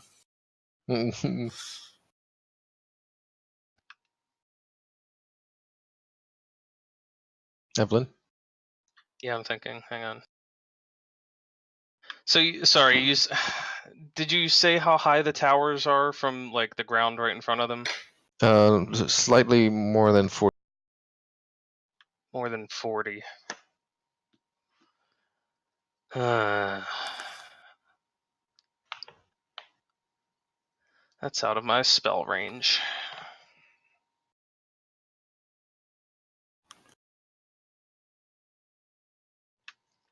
For just about everything I have. So, actually, well, my spell range is 40. So if I was standing right at the base, it would still be just out of my reach. Yeah, essentially. Okay. How steep do these cliff sides look? Does Evelyn think she could scramble 5 feet up the side of one?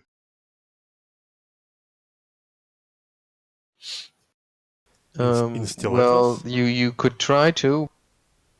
The natural rock walls that are quite slippery with the high humidity from the nearby water.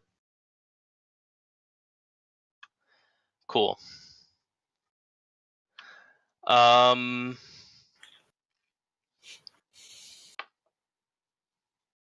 This is awesome. Well, there's one thing I can do to help, but it's not gonna get us through the gate, and it's not gonna hurt any creatures. But I need to get all the way over there. You guys are so far. Yep. Alright, Evelyn's just gonna run up next to the other two.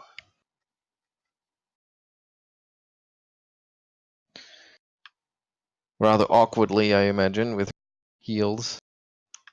Yeah. Well, technically the heels don't say anything about affecting movement. Well, not in a mechanical way, but Not in a mechanical way, but she is like, yeah. I mean, she's worn them a lot, so she's not bad with them, but this is uneven ground, so. That's a developed skill. okay. Emaṛel. Doctor, can't you put fire to the gate? Can I? And meanwhile, he'll take a look around and see if there's any way to climb over the gate or anything to get inside. No, it's almost as if this was just constructed to exactly avoid A that. proper fortification, yes. Yeah. No, there is, in fact, I mean, the gatehouse is still fully functional and fully operational. And as such, there's no obvious way for you to get in. It is bound by by iron from the inside naturally, so thieves' tool won't be of any help, right? I'm not sure I understand. I mean, I can't pick locks on this one. No, it's barred from within, yeah. It doesn't even have a lock. It's just barred. So I guess But the gate itself, it's still wooden. Yeah, it's bound with iron, but the wings are wood. Yeah, so if the wood were to burn away, so yeah, it would apparently be more. our only way in is to just blast the door open. I was almost thinking like just set it on fire and we can walk away and wait it out. And if they do come out to quench it, then we can assault them. Yeah, I'm on board with that. All right. As it so happens, I still have plenty of Alchemist fire. Okay.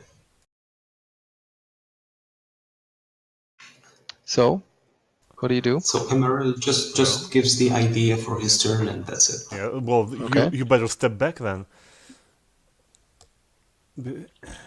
Just in case. And in that case, on his turn, Arronax will Well, chuck a flask of Alchemist fire at the door.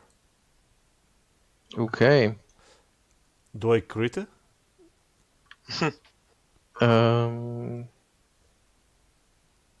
Well, that does make a difference.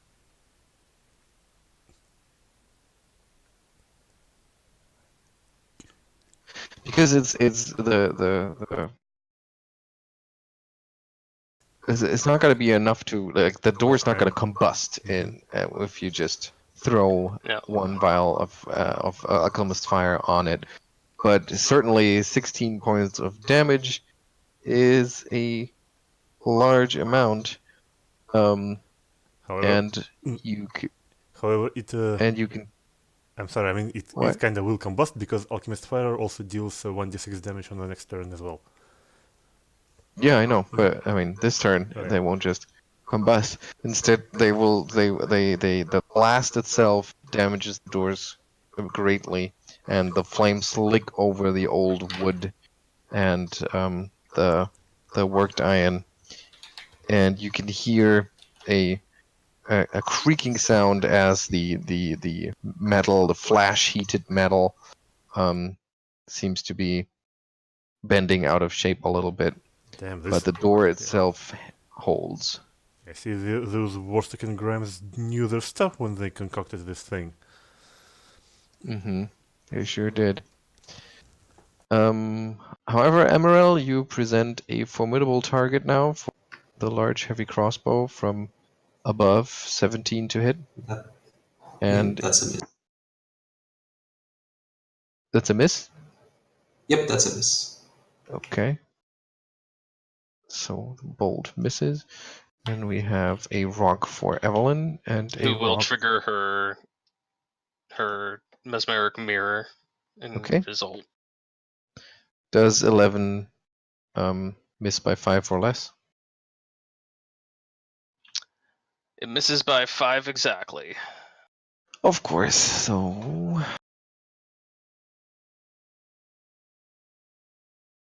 is it less than 5? No, it is 5 or less. So one of your images is wigged out, which leaves one more? Yep. Okay. And the other rock is a miss. Geier, you see everybody storm the gate. So Geier, get up here! Immediately in my turn, ugly-looking raven appears 25 feet in front of me.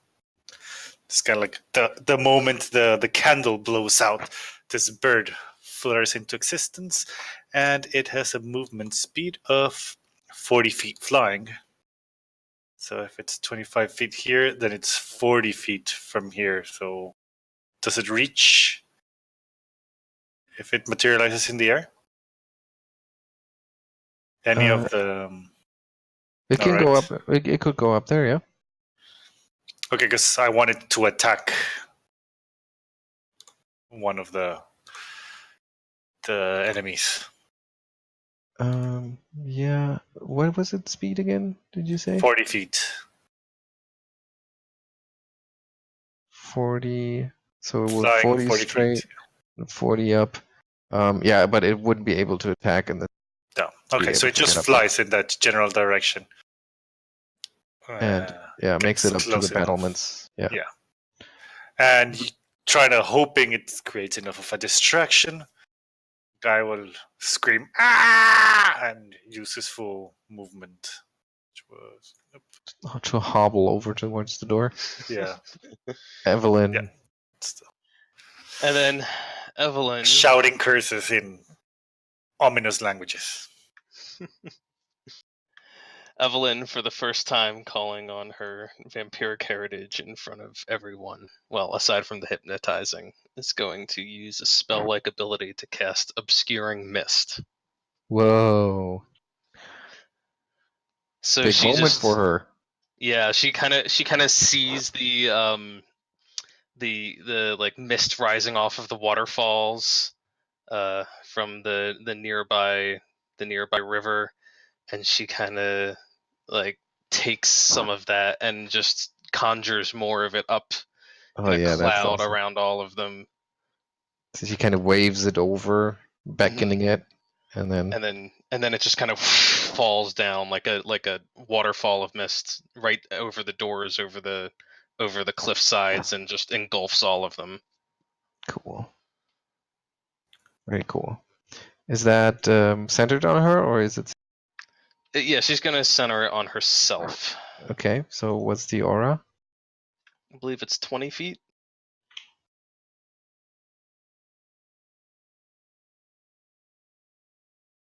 Okay, everybody should be able to see this, right? Mm-hmm. Okay. Yep. Oops, Emaṛel, your turn. He will just take total defense. Mm-hmm. Doctor? Okay, I'm obscuring mist. Can I still throw alchemist fire within obscuring mist into the wall? Can I? Yeah, I mean you're standing next to it, Yeah. so I believe even in obscuring mist, it's still only. And it's probably still Wait. burning. So I suppose I can see it a little bit. Well, it's magical mist, so it would definitely hide that, but it has concealment, so 20% miss chance. But even if you miss, you would still hit something. It's literally the wall in front. Yeah. Mm-hmm. But it might make the difference between splash damage and. Well. So yeah. roll for it. Roll for the attack roll and roll for 20% concealment. Who knows? You could crit again.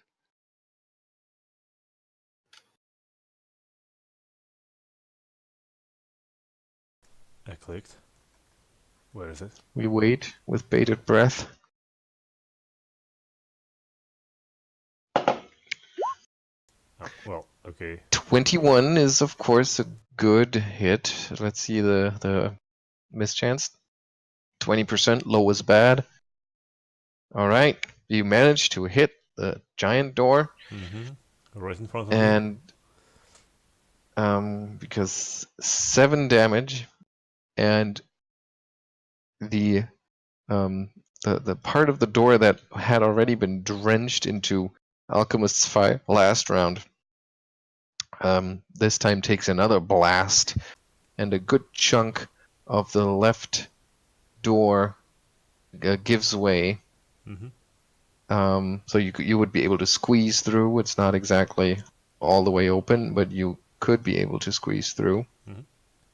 And yeah, but the obscuring mist, of course, fills all of that behind it. But now that there's a hole in the door, all of you can now clearly hear the giggling, maniacal laughter of from 3 creatures from somewhere within the gatehouse, rising to screech as the hole is blasted into the door. From above, you hear frustrated barking, bellowed orders, and then you hear heavy footsteps moving, what sounds like down the towers. Geier? Well, the bird now is it flying over the mist? Yeah, but at this time it has reached the top of the towers, but now the creatures are gone. Okay, so It's also a tiny bird. I don't think he would have made a big distraction. it would at least have pestered them, but it still gets to act. So I'll have because it has its own turn. So I have it fly down and attack this guy. How would that? I mean, you mean it would fly up and then fly through the staircase or fly down and go through the door? Without being able to see in the mist? Okay, it's just flapping around there. Mm-hmm. Is there a rooftop over the structure? Yes, or is it open to the sky? It's to the left. Yes. I see. Okay. I would have to fly through the staircase, but I don't think it's. I mean, is it capable of that? Is it smart enough to do that? I don't see why not. It has +6 perception. It's just but it's still just a regular animal. You can communicate with them, but I feel like telling an animal to fly up there and then fly down through the. It has staircase. +6 flying. It seems too elaborate to me Yeah, for okay. a regular animal to understand. So yeah, the bird is just like looking for bugs to eat. And Geier is just gonna stumble around blind and go like, "What now?" And Now we fight! yeah, fight what? I can't see the end of my nose. And he will ready magic missile in case anything that is not a friend of his pops up in front of him.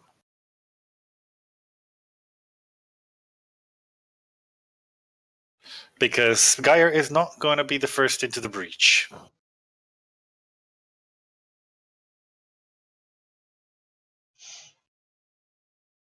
All right, Evelyn.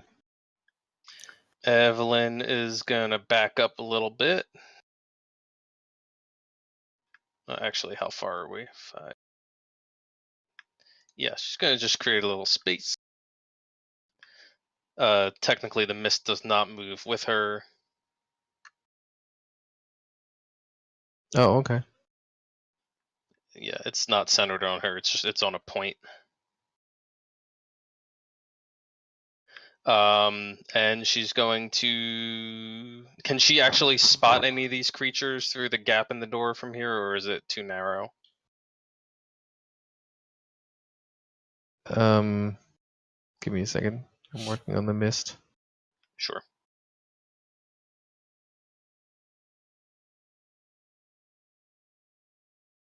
Shouldn't she dismiss it now? Because we're going to be going in. I mean, they still have ranged weapons. Yeah.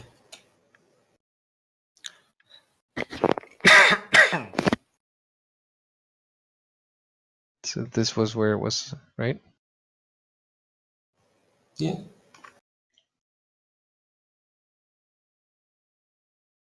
Okay. Sorry, it was actually 5 feet up, further up. Okay. There we go. And she's going to cast Eagles. Okay, now it really is obscuring. Yep. She's going to cast Eagle Splendor on herself. And that'll be her turn. Okay.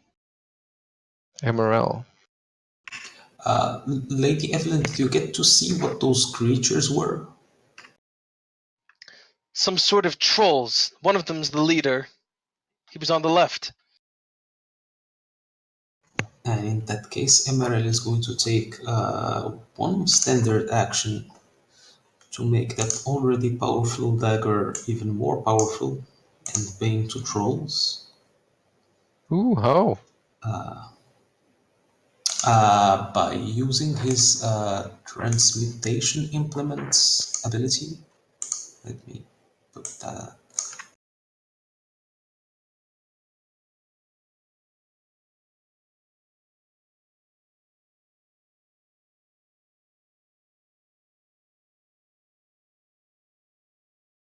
Okay. Since it's already magic, he can put one. Give me a plus knowledge. one Give me a knowledge local. Because you need to know what trolls actually are. What kind of type. Yeah. But trolls are common enough to know that they're humanoids of the giant subtype.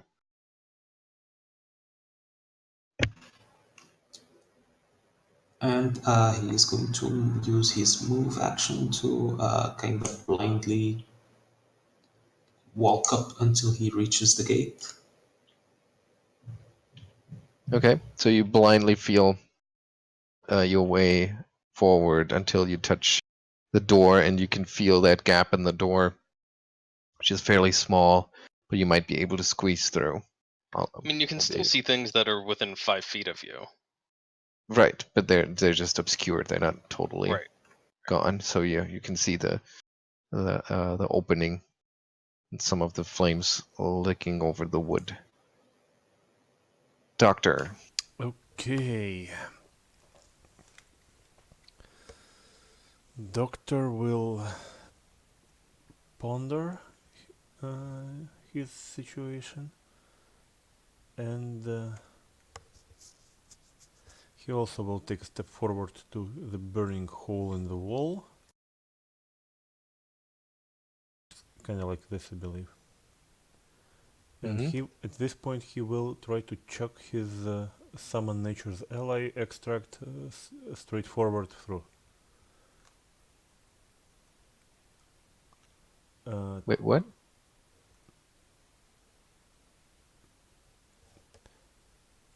He will try to summon a puppy right behind, right through the. So he throws it into the obscuring mist. Forward. Okay. Hoping that the puppy will know what to do. Okay. I'll just roll a d6 and we'll see where it lands. All the way back. So. All the way. How far back? Behind Where's him? but it's not going to show up until next turn, right? Yes. Okay, so it we'll would deal be with it an then. augmented wolf. We'll deal with it then.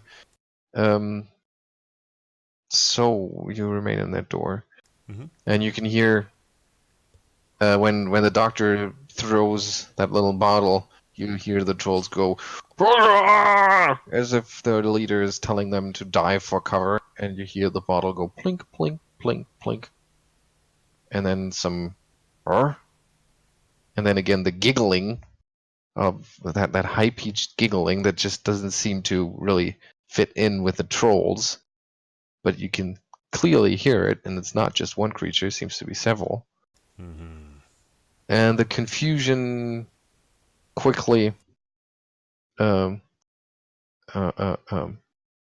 turns into frustration as the trolls curse, and you can hear them ask something from their leader, and then the leader barks back, and you can hear how they get frustrated with the obscuring mist.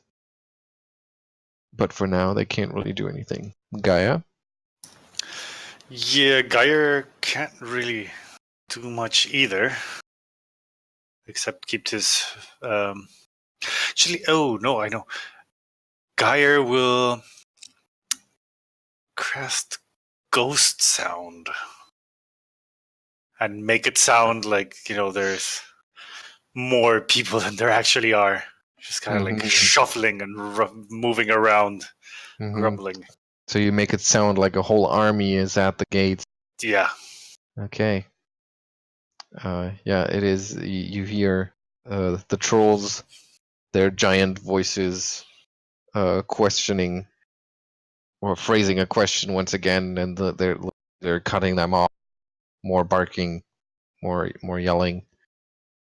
Seems to be having a harder and harder time keeping his people disciplined. And move action?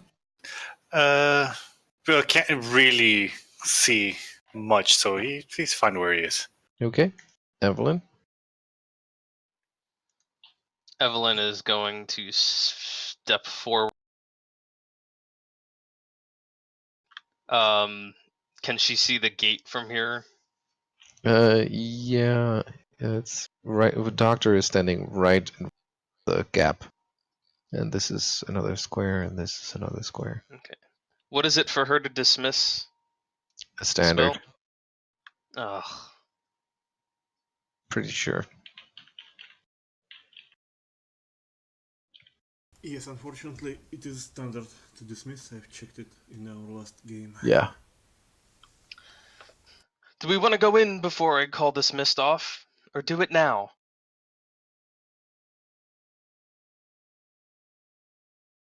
I mean, we could order them to stand down and surrender before we storm them. See if that works. Well, it didn't seem that to be all that rule-abiding to begin with, since they ignored our invitation. Maybe they don't even speak common. Evelyn is gonna... Emaírel wouldn't mind if it was dismissed right now. I'll be alright as well. I can finally Okay, target in that people. case, Evelyn is gonna, knowing that the gap is somewhere up ahead, she's gonna like step to the side until she knows she's got the door between her and whatever's on the other side. She's going to dismiss Obscuring Mist. And it just kind of dissipates and rolls off down the path. And as soon as she does that, the troll leader's readied action triggers. Bastard. And guess what? Who stands right in the way? And he fires a crossbow bolt straight into the door. Into the door. Chunk. Okay, that was Evelyn's turn. Okay, but now you see the whole room clearly for the first time, and you finally learn what the source of that giggling was. And as it turns out, the trolls have enslaved a trio of goblins that are at this point cowering on the far end of this sort of gateway. It's a broad chamber with a vaulted roof. You can see 2 fires burn in the room and the spiral stairways climbing up in each corner toward the ceiling. The gate on the far side that the goblins are huddling up against is barricaded with timber and furniture. Barricaded from this side? From this side. Okay. There are 2 more trolls that have at this point moved into position that are standing there, and it is Emaírel's turn. And he will move in.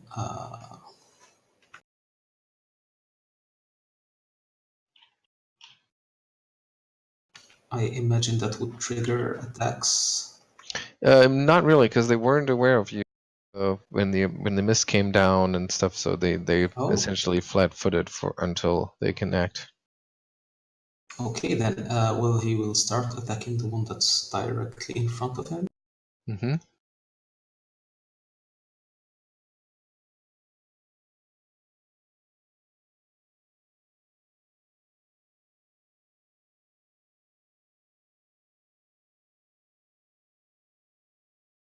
Okay. 15 to hit. Yeah, since they are technically flat-footed, that's a hit for 14 points of damage. And that's the Bane. So the second one... 6 more. I guess that means the second one is a crit. Do you get a second attack? I mean, iterative attacks Yeah, you work. moved. Huh? Yeah, because you moved, right, Emaírel? Oh, yes, right. Yes, you're right. Okay, so it's 6 points of damage for the Bane, and that's it. And then their turn comes up, and you can see what you've dreaded would happen, since everybody has heard of trolls, their supernatural ability to regenerate any sort of damage to their bodies. And this is the first time you're witnessing it firsthand, and you watch as the terrifying wounds that you've dealt start to close up right in front of you, and the giant troll just gives you a wide grin with his fierce-looking tusks, and then swipes at you with his claws once, twice for 6 points of damage. No, that's a miss. A 20 is a miss. What's your AC right now? 21. Okay. And the bite is also a miss then. The other troll joins into the fight and misses with all of his attacks as well. Damn, that's But some tanky scholar. Still, they are very confident and very menacing, and very happy that there's not an entire army about to break through the door. Yeah, Doctor. Speaking about things about to break through the door, a puppy appears right behind them. Oh, right. That's what comes next. And Whoop. There we are. it is should be medium. It is hit there by accident, right? Yeah, because the bottle rolled you through it blindly. Oh, well, in that Just case, ended up in the... yeah, in that case, it attacks the things closest to it, and it attacks goblins. Okay. And well, Dogs are the goblins are of course terrified of a dog appearing in front of them. Yeah, and not just a dog. I mean, you see, when it just breaks and coalesces from the mists, it looks like a dog. But after a few seconds pass, it suddenly grows in thickness and girth and becomes a wolf. When the hormones take their, the treatments take their hold on it and further mutating it. Right. Something like this. And it attacks. Bite.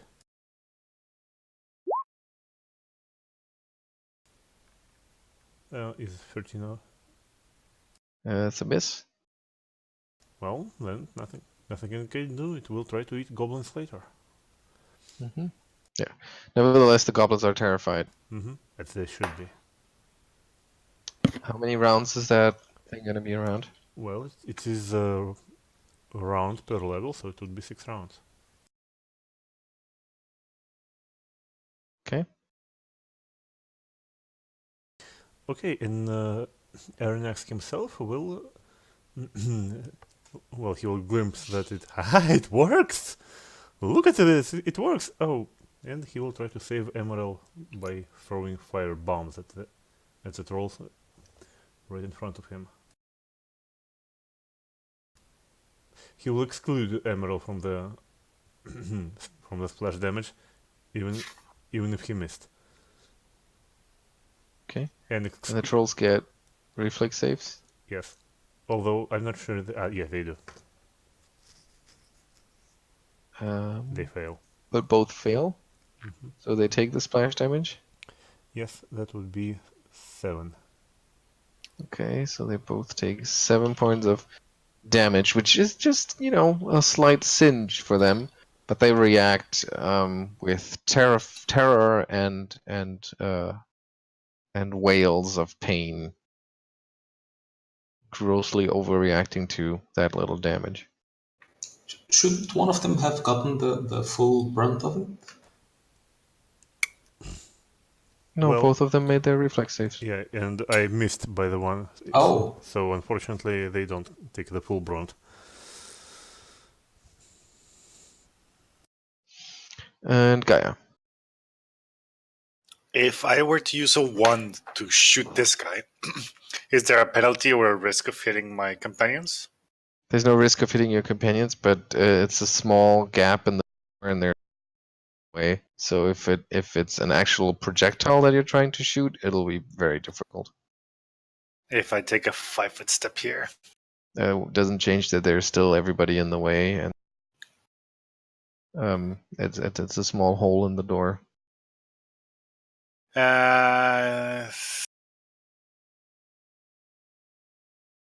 Still gonna try it. Okay. At which one? This one. Okay, good thing you did, because look at that. It is a hit, if not a critical.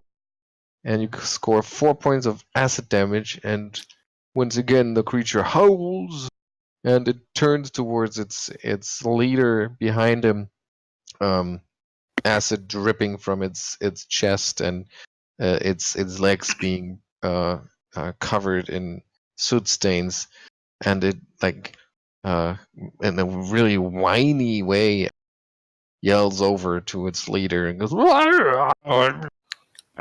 and the leader just barks back and points towards Emaírel and the rest of the group, and then reloads his crossbow and shoots at Emaírel. It'll keep taking for every 3 caster levels. You can tell me when the time comes, because I'm not gonna remember that anyway. And it shoots past its trolls and misses Emaírel by a mile. Evelyn. Can Evelyn squeeze past the doctor and get in through that gap? Yes. She's gonna do that. And she's gonna try to put herself here to have cover from the leader. Okay, but as she moves further, both trolls get attacks of opportunity. They have a range. Well, they are large creatures. They are large. With reach. And she's surprised by their natural reach. Evelyn ducks under the first one, but the second claw, I would assume, scratches her fiercely. Well, she's got a 50-50 shot. Oh, right. Would she get some soft cover from Emaírel? And not against that one. And she actually gets hit for 7 points of damage. Okay. She's going to, as she moves, she's going to draw her wand for free. She's going to swift action gaze at the one.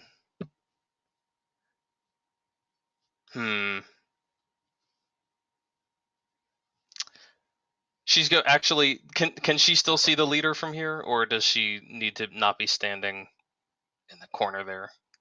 I don't think she can really. I mean, if you go from the corner of her square, she would barely be able to see. Yeah. That's how much she can see of him. Yep, she barely sees him. That's all she needs.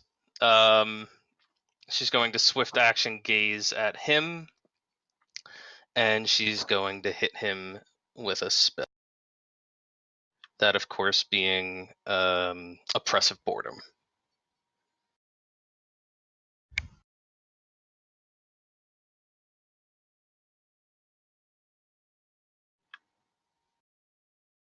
Okay, so he gets to roll a save, which is a will save.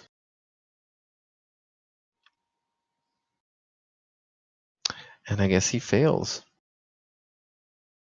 So he lowers his crossbow and he just kind of makes a throwing gesture with his right hand at his trolls and shrugs, and he goes,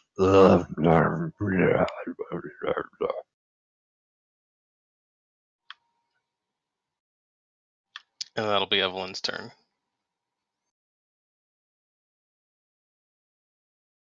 Emaírel.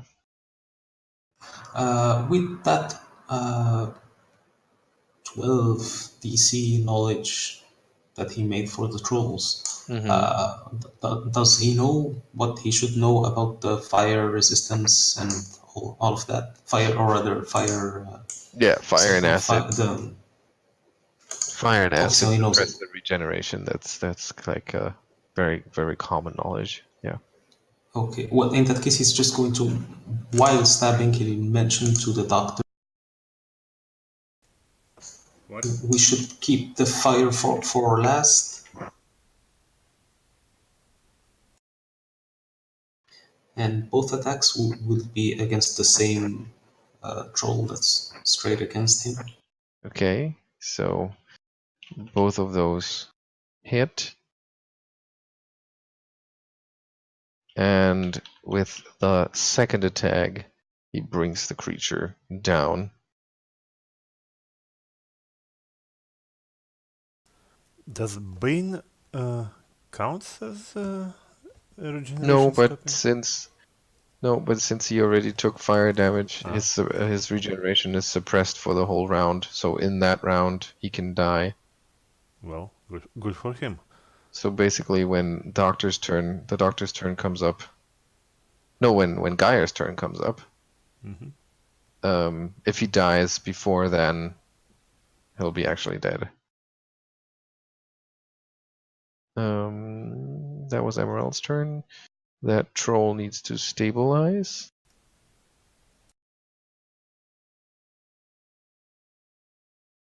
Okay.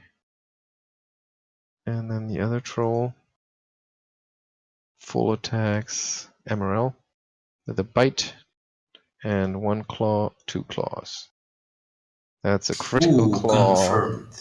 for 16 points of damage.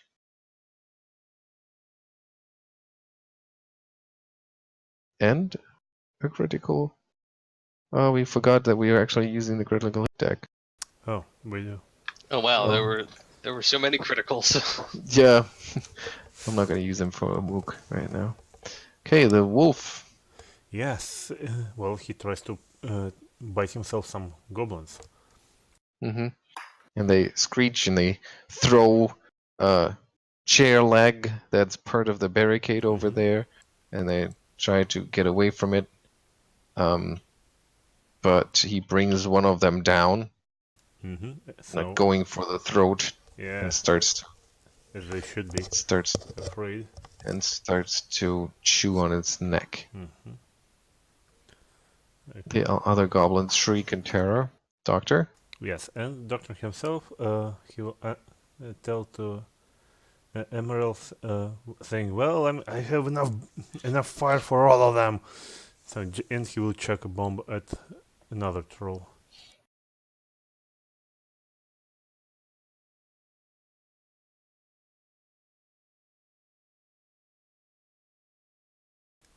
That's a hit for 15 points of damage this time. He will exclude Emaírel from the blast once again, just in case. That would be. And his regeneration is suppressed for now. Oh wait, Geier. Geier will go with a party classic. Oh, sorry. Wait a second. No. No, it's all right.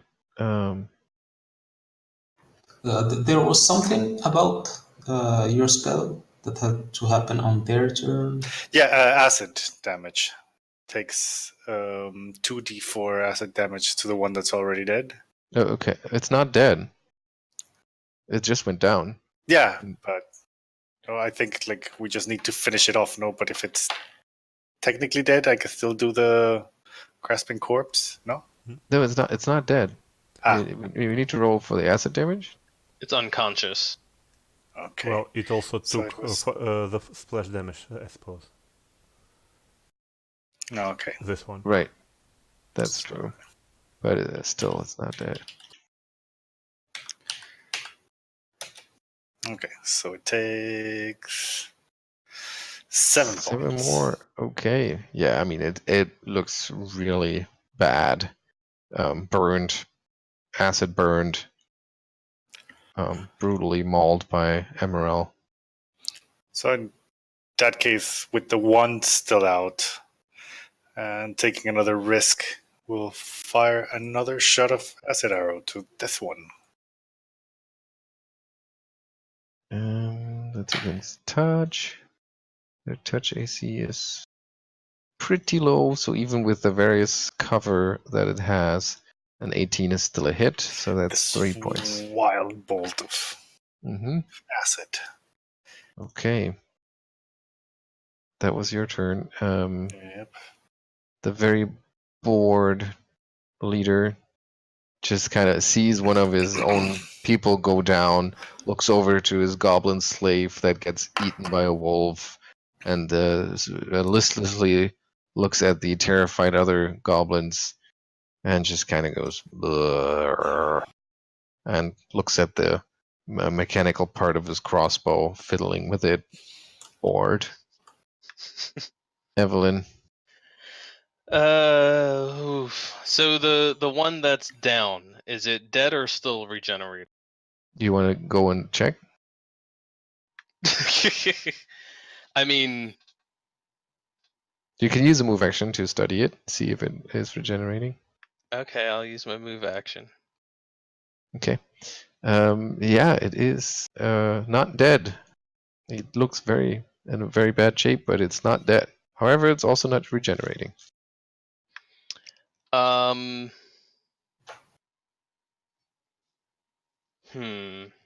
Evelyn is going to switch her stare to that creature as a swift action.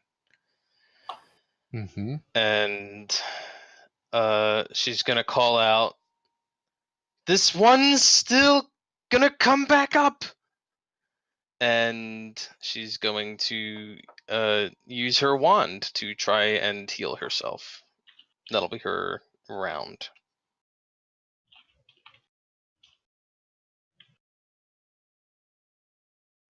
So yeah, she gets her healing. Okay. 4 points. All right, Emaírel. Emaírel is going to focus on the troll that's still standing in front of him.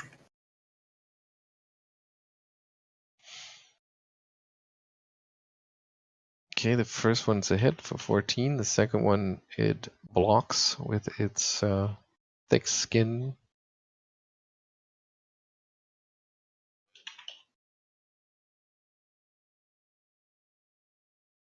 And its turn comes up, and it bites and claws at Emaírel. Once again, missing with all of its attacks. The other one, okay. And the wolf. Well, the wolf, he smelt the blood of goblins. He will try again.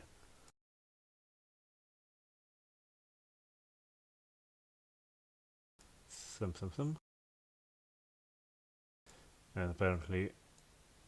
and as he jumps the goblin ducks into a trashed bunk bed that has been used to barricade this door, and the wolf lands on top of the bunk bed with no way to get to the goblin. Doctor?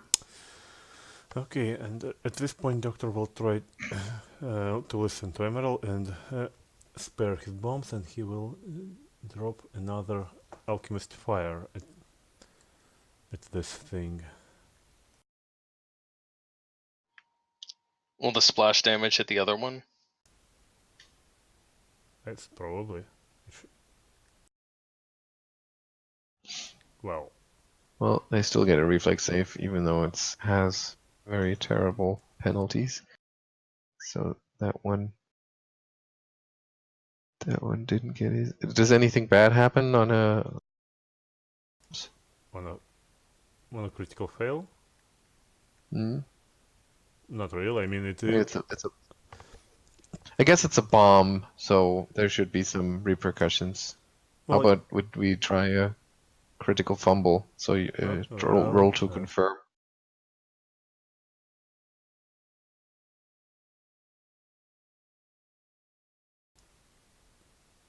That's confirmed. So I will draw. Oh, sorry. I drew what? So You already drew one. Oops. Oops. The attack deals damage to you instead of the target, so it goes off in your hand. Well, I mean, I am checking it right in the very, very thin hole in the wall, so I guess some splash damage is inevitably going to be reflected. No, it goes off in your hand, so you take 7 points of damage. Yes, I meant that. Oh, because that is the splash damage. Happens to be the same amount. Okay.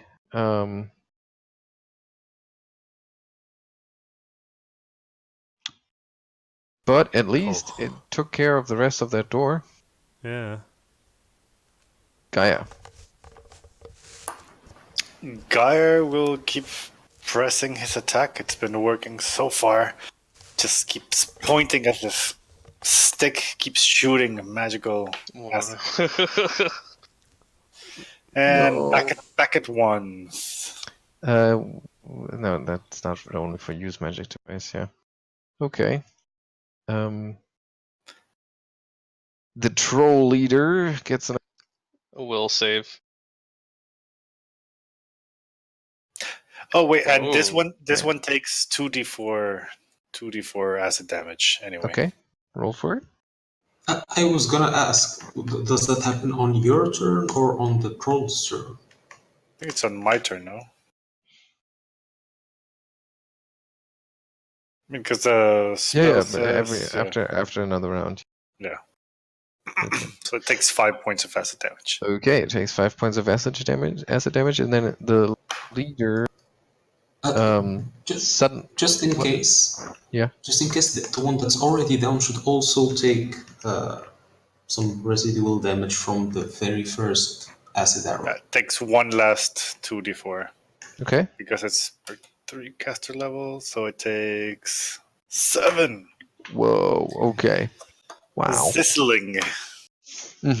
Sizzling indeed. does it die? It's hard to tell. It's just a pile of. I mean, I have an ability that triggers when it dies, so. That troll is trolling you. So what's happening when it dies? I'm going to use continued animation on it. Okay. So, since I'm staring at it, I can force its soul to remain in its body. This is what I did with grinds as well. Mm-hmm. So it doesn't it doesn't die on the spot. It basically counts as undead, can't be healed by negative energy. It gains hit points equal to 2 times my class level, so it gains 12 hit points. Temporary hit points, I should say. It does receive a will saving throw to see if this actually happens. I guess it does. No. Here, let me. There's the whole ability. But basically, I control the target as if using Dominate Person for 3 rounds. Okay. But it didn't get enough temporary hit points to actually become. Does that make a difference? I mean, it's. But then it also counts as undead, so it wouldn't. It's undead, yeah. I was gonna say it doesn't have a con modifier anymore, and undead creatures normally crumble to nothing when they hit 0. So yeah, so I guess what they mean is that you don't actually start with whatever hit point you had when you use the ability, but it just has a total number of hit points equal to 2 times the Spirit Walker's class level. Yeah. I think that's how this is supposed to. It continues acting as though it were alive and conscious until it loses those temporary hit points. Yeah, so this is, so I think this is what it is. So how many hit points you said was that? 12. Okay, so it's acting as if it had 12 hit points and is conscious and alive. Okay. And it's dominated by me. Okay. So everybody, you see the acid arrow that Geier had cast splash one last time before the green residue of the spell disappears, and the troll, instead of staying down, suddenly starts to jerkily pick himself off the ground and rises to his full height again, but looking, just staring blankly at Evelyn. It's all right, everyone. This one's mine. Grork, the leader of the pack, sees the troll stand up, and he barks at him. He said, "Yes," pointing towards Evelyn, and suddenly remembering what the mechanical bits of his crossbow are actually for, he tries to fire a bolt at her. 15. At Emaírel. She's not really within within a shot. So 15 is a miss, and then he reloads, and then it's Evelyn's turn. All right, so Evelyn is gonna command this troll to attack its master. Which does that actually take her action, or what is that? Sorry. During this time, the creature counts as undead, but it can. You can control the actions of any humanoid through a telepathic link. Once you have dominated a creature, it continues to attempt to carry out. Oh, wait.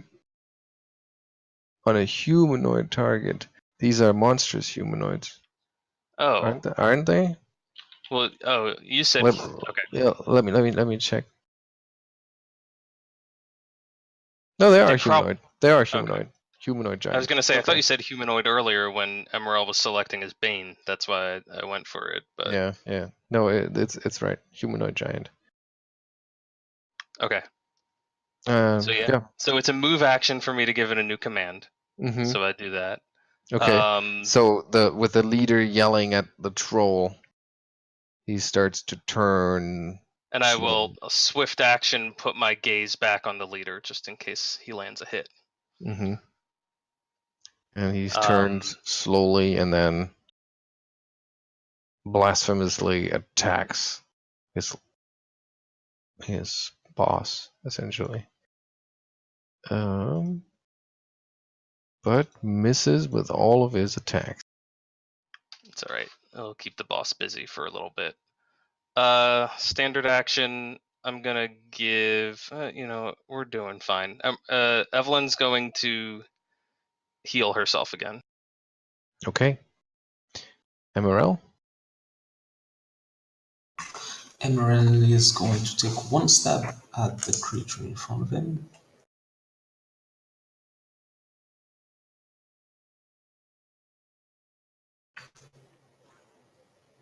Well, and then he's going to take a second stab.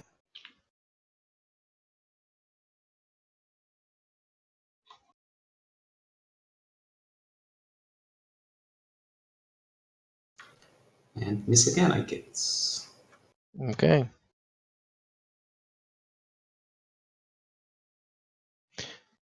Okay.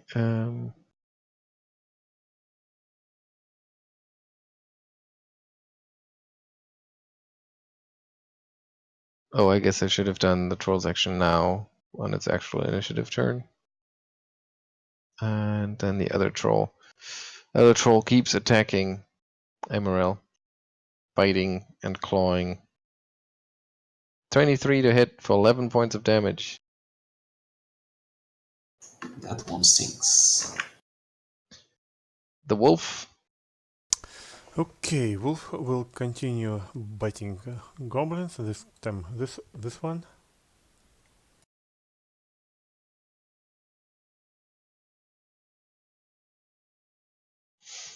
Yeah, and it rips that goblin to shreds.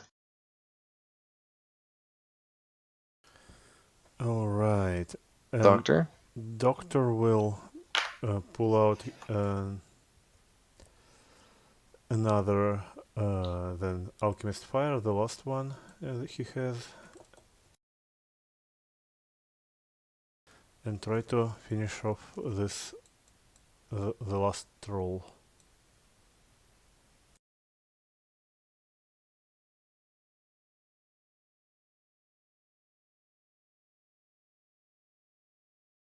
And this time it's a straight up hit.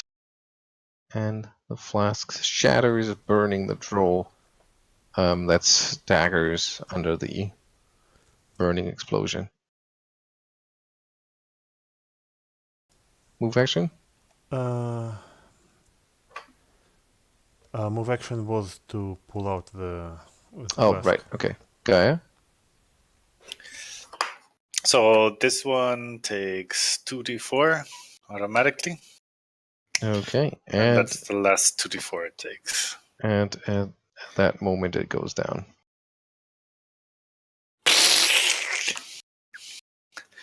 And Geier lets a triumphant ha! And then suddenly goes like, okay, now what? And he will ready an action. He will ready a spell. Which one? And what should be the trigger? Magic missile, and if this one gets close to Lady Evelyn or within sight?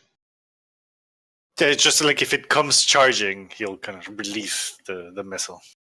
Okay, but he doesn't have line of sight right now. No. He's just heard the big boss on the other side.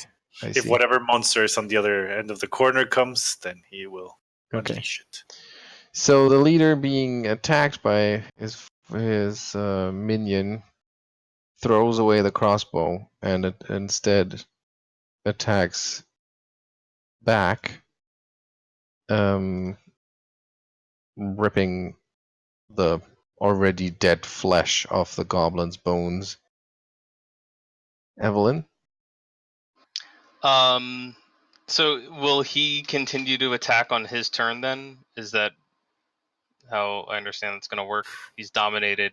I don't have to control his action.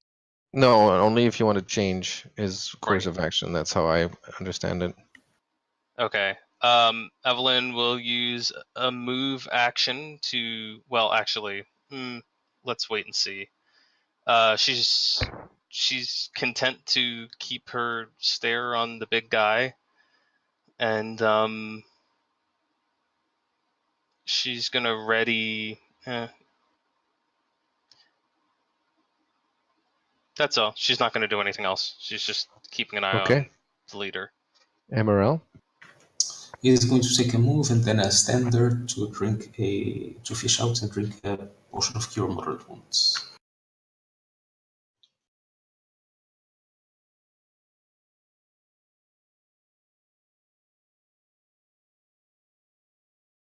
Okay. One of the trolls is attacking the leader. Oh, it's a hit. And one more hit, so that is 18 points of damage. Evelyn's gonna add another 3 onto that. On each hit? No, just once per round. So just on one. Oh, okay, I see. And the other troll is stabilizing. Then the wolf's turn. Well, he tries to eat all the goblins at one. He does. Yeah. He's a very happy wolf. Yeah. Rolling in goblin remains. Mm-hmm. Doctor? And Doctor, he will step inside, and he will use another healing bomb. This time, well, trying not to hit Evelyn or stabilizing trolls, just to heal himself and Emaírel, mostly Emaírel.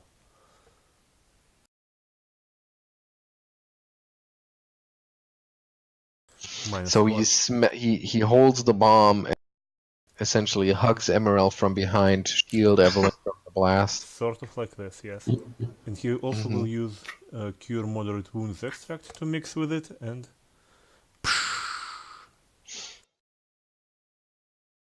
that would be 10 points healed to Emaírel and 7 points healed to myself. Okay. Geier? Geier is not really sure what to do. There's a big commotion in front of him. So, he's... No, one second. +1 hit point because it is +5 and it should be +6, I believe. No, yeah. Moderate wounds doesn't cap at 5. Caps at 5. Okay, so Geier is gonna move here.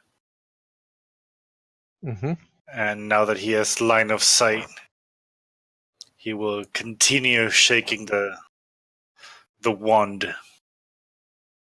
Shake it like a bone shaker. Try to keep his distance, but at least contributing a little bit. Ranged touch. Okay, there's still a large troll in the middle, getting in the way.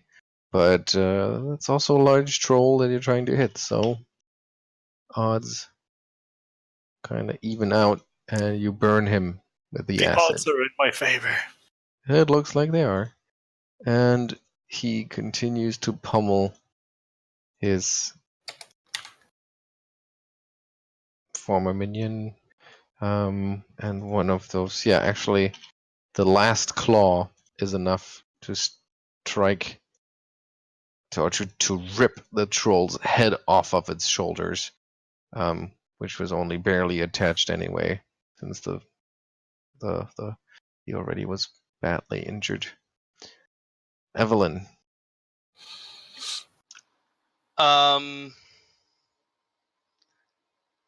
Evelyn is going to keep staring at the troll, and she's going to leave it at that. Okay, Emaírel. He is going to take total defense as a standard action, and then he's going to move in and to close in on the troll. He climbs over the remains and moves there, and on his way there, he provoking a bite. 15 is a miss, I assume. Mhm. The wolf is probably happily munching goblin. Well, I mean, he can. Why would he munch goblin when there is a perfectly healthy troll behind him? I think so, yeah. Yeah, it's perfectly logical. I wouldn't attack a troll when I don't have to. Besides, I mean, the troll already wasted his attack of opportunity, so it's perfectly safe. Mm-hmm. And wolves Get him, doggy. Yeah, wolves are famous for their tactical thinking. Yeah, of course. And it's a miss. Okay. The thick troll's hide is even thicker than the ones you've already vanquished. Doctor? And Doctor himself will finally unleash his bombs on the troll, on the big one. Excluding Emaírel and the puppy from the blast.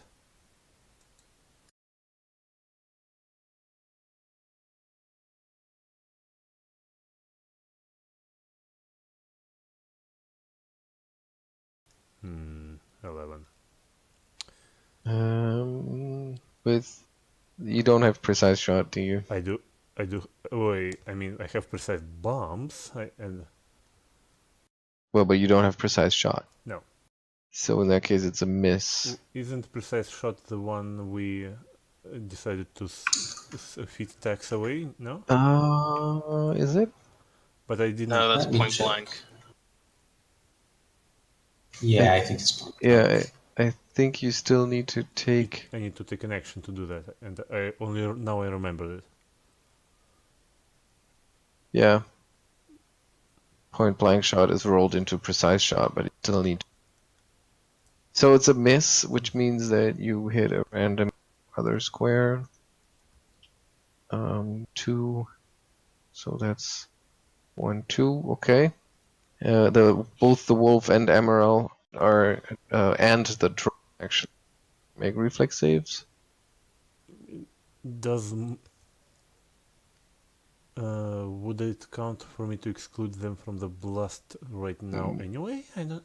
No, because you I mean, excluding them from the blast, I would say it necessary for you to actually throw where you wanted to throw.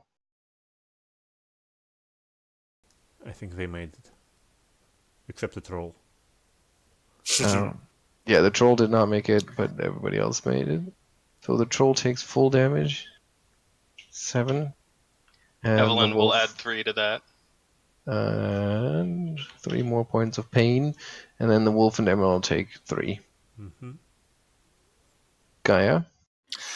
So the troll takes 2d4.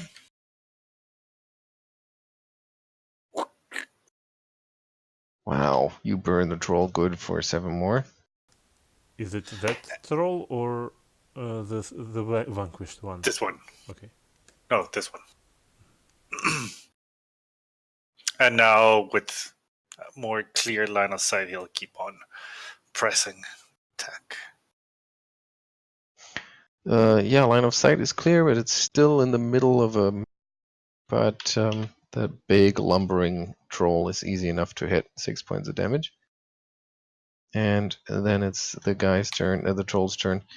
He's going to try and swat the wolf like an annoying fly. 17 to hit for 11 points of damage. 11 points of damage plus 3, that would be 14, right? And the wolf would still stand. These are why plus 3? I mean, plus 3 from the bomb. Right? And well, if you haven't already put that in there. Yeah, I didn't put it in there yet. So the the wolf is still alive, but then another claw, 14 to hit. And the puppy turns into ash in his claws. And no. Yeah, it does. It has 14 AC. And then he bites Emaŕel for 9 points of damage. He does. Evelyn. He's still not down, huh? Not going down just like that.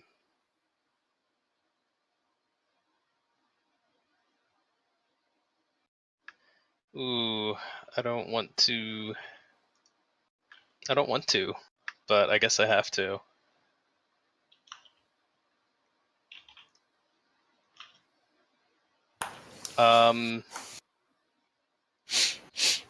Because he's got 10 feet of reach. Shit. I'm gonna step up.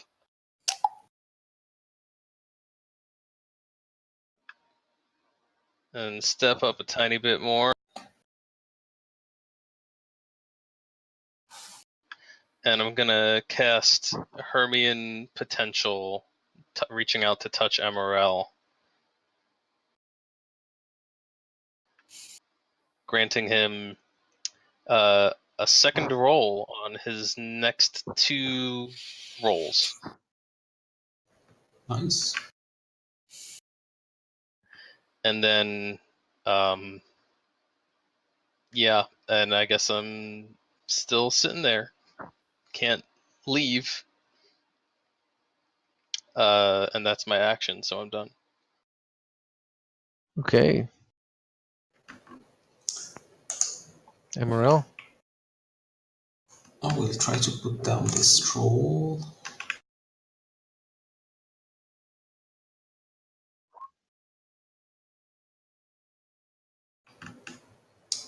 So how does the So is it then automatic? You roll twice. Yeah, it's automatically the next 2 d20 rolls you make. So you roll twice on both of those.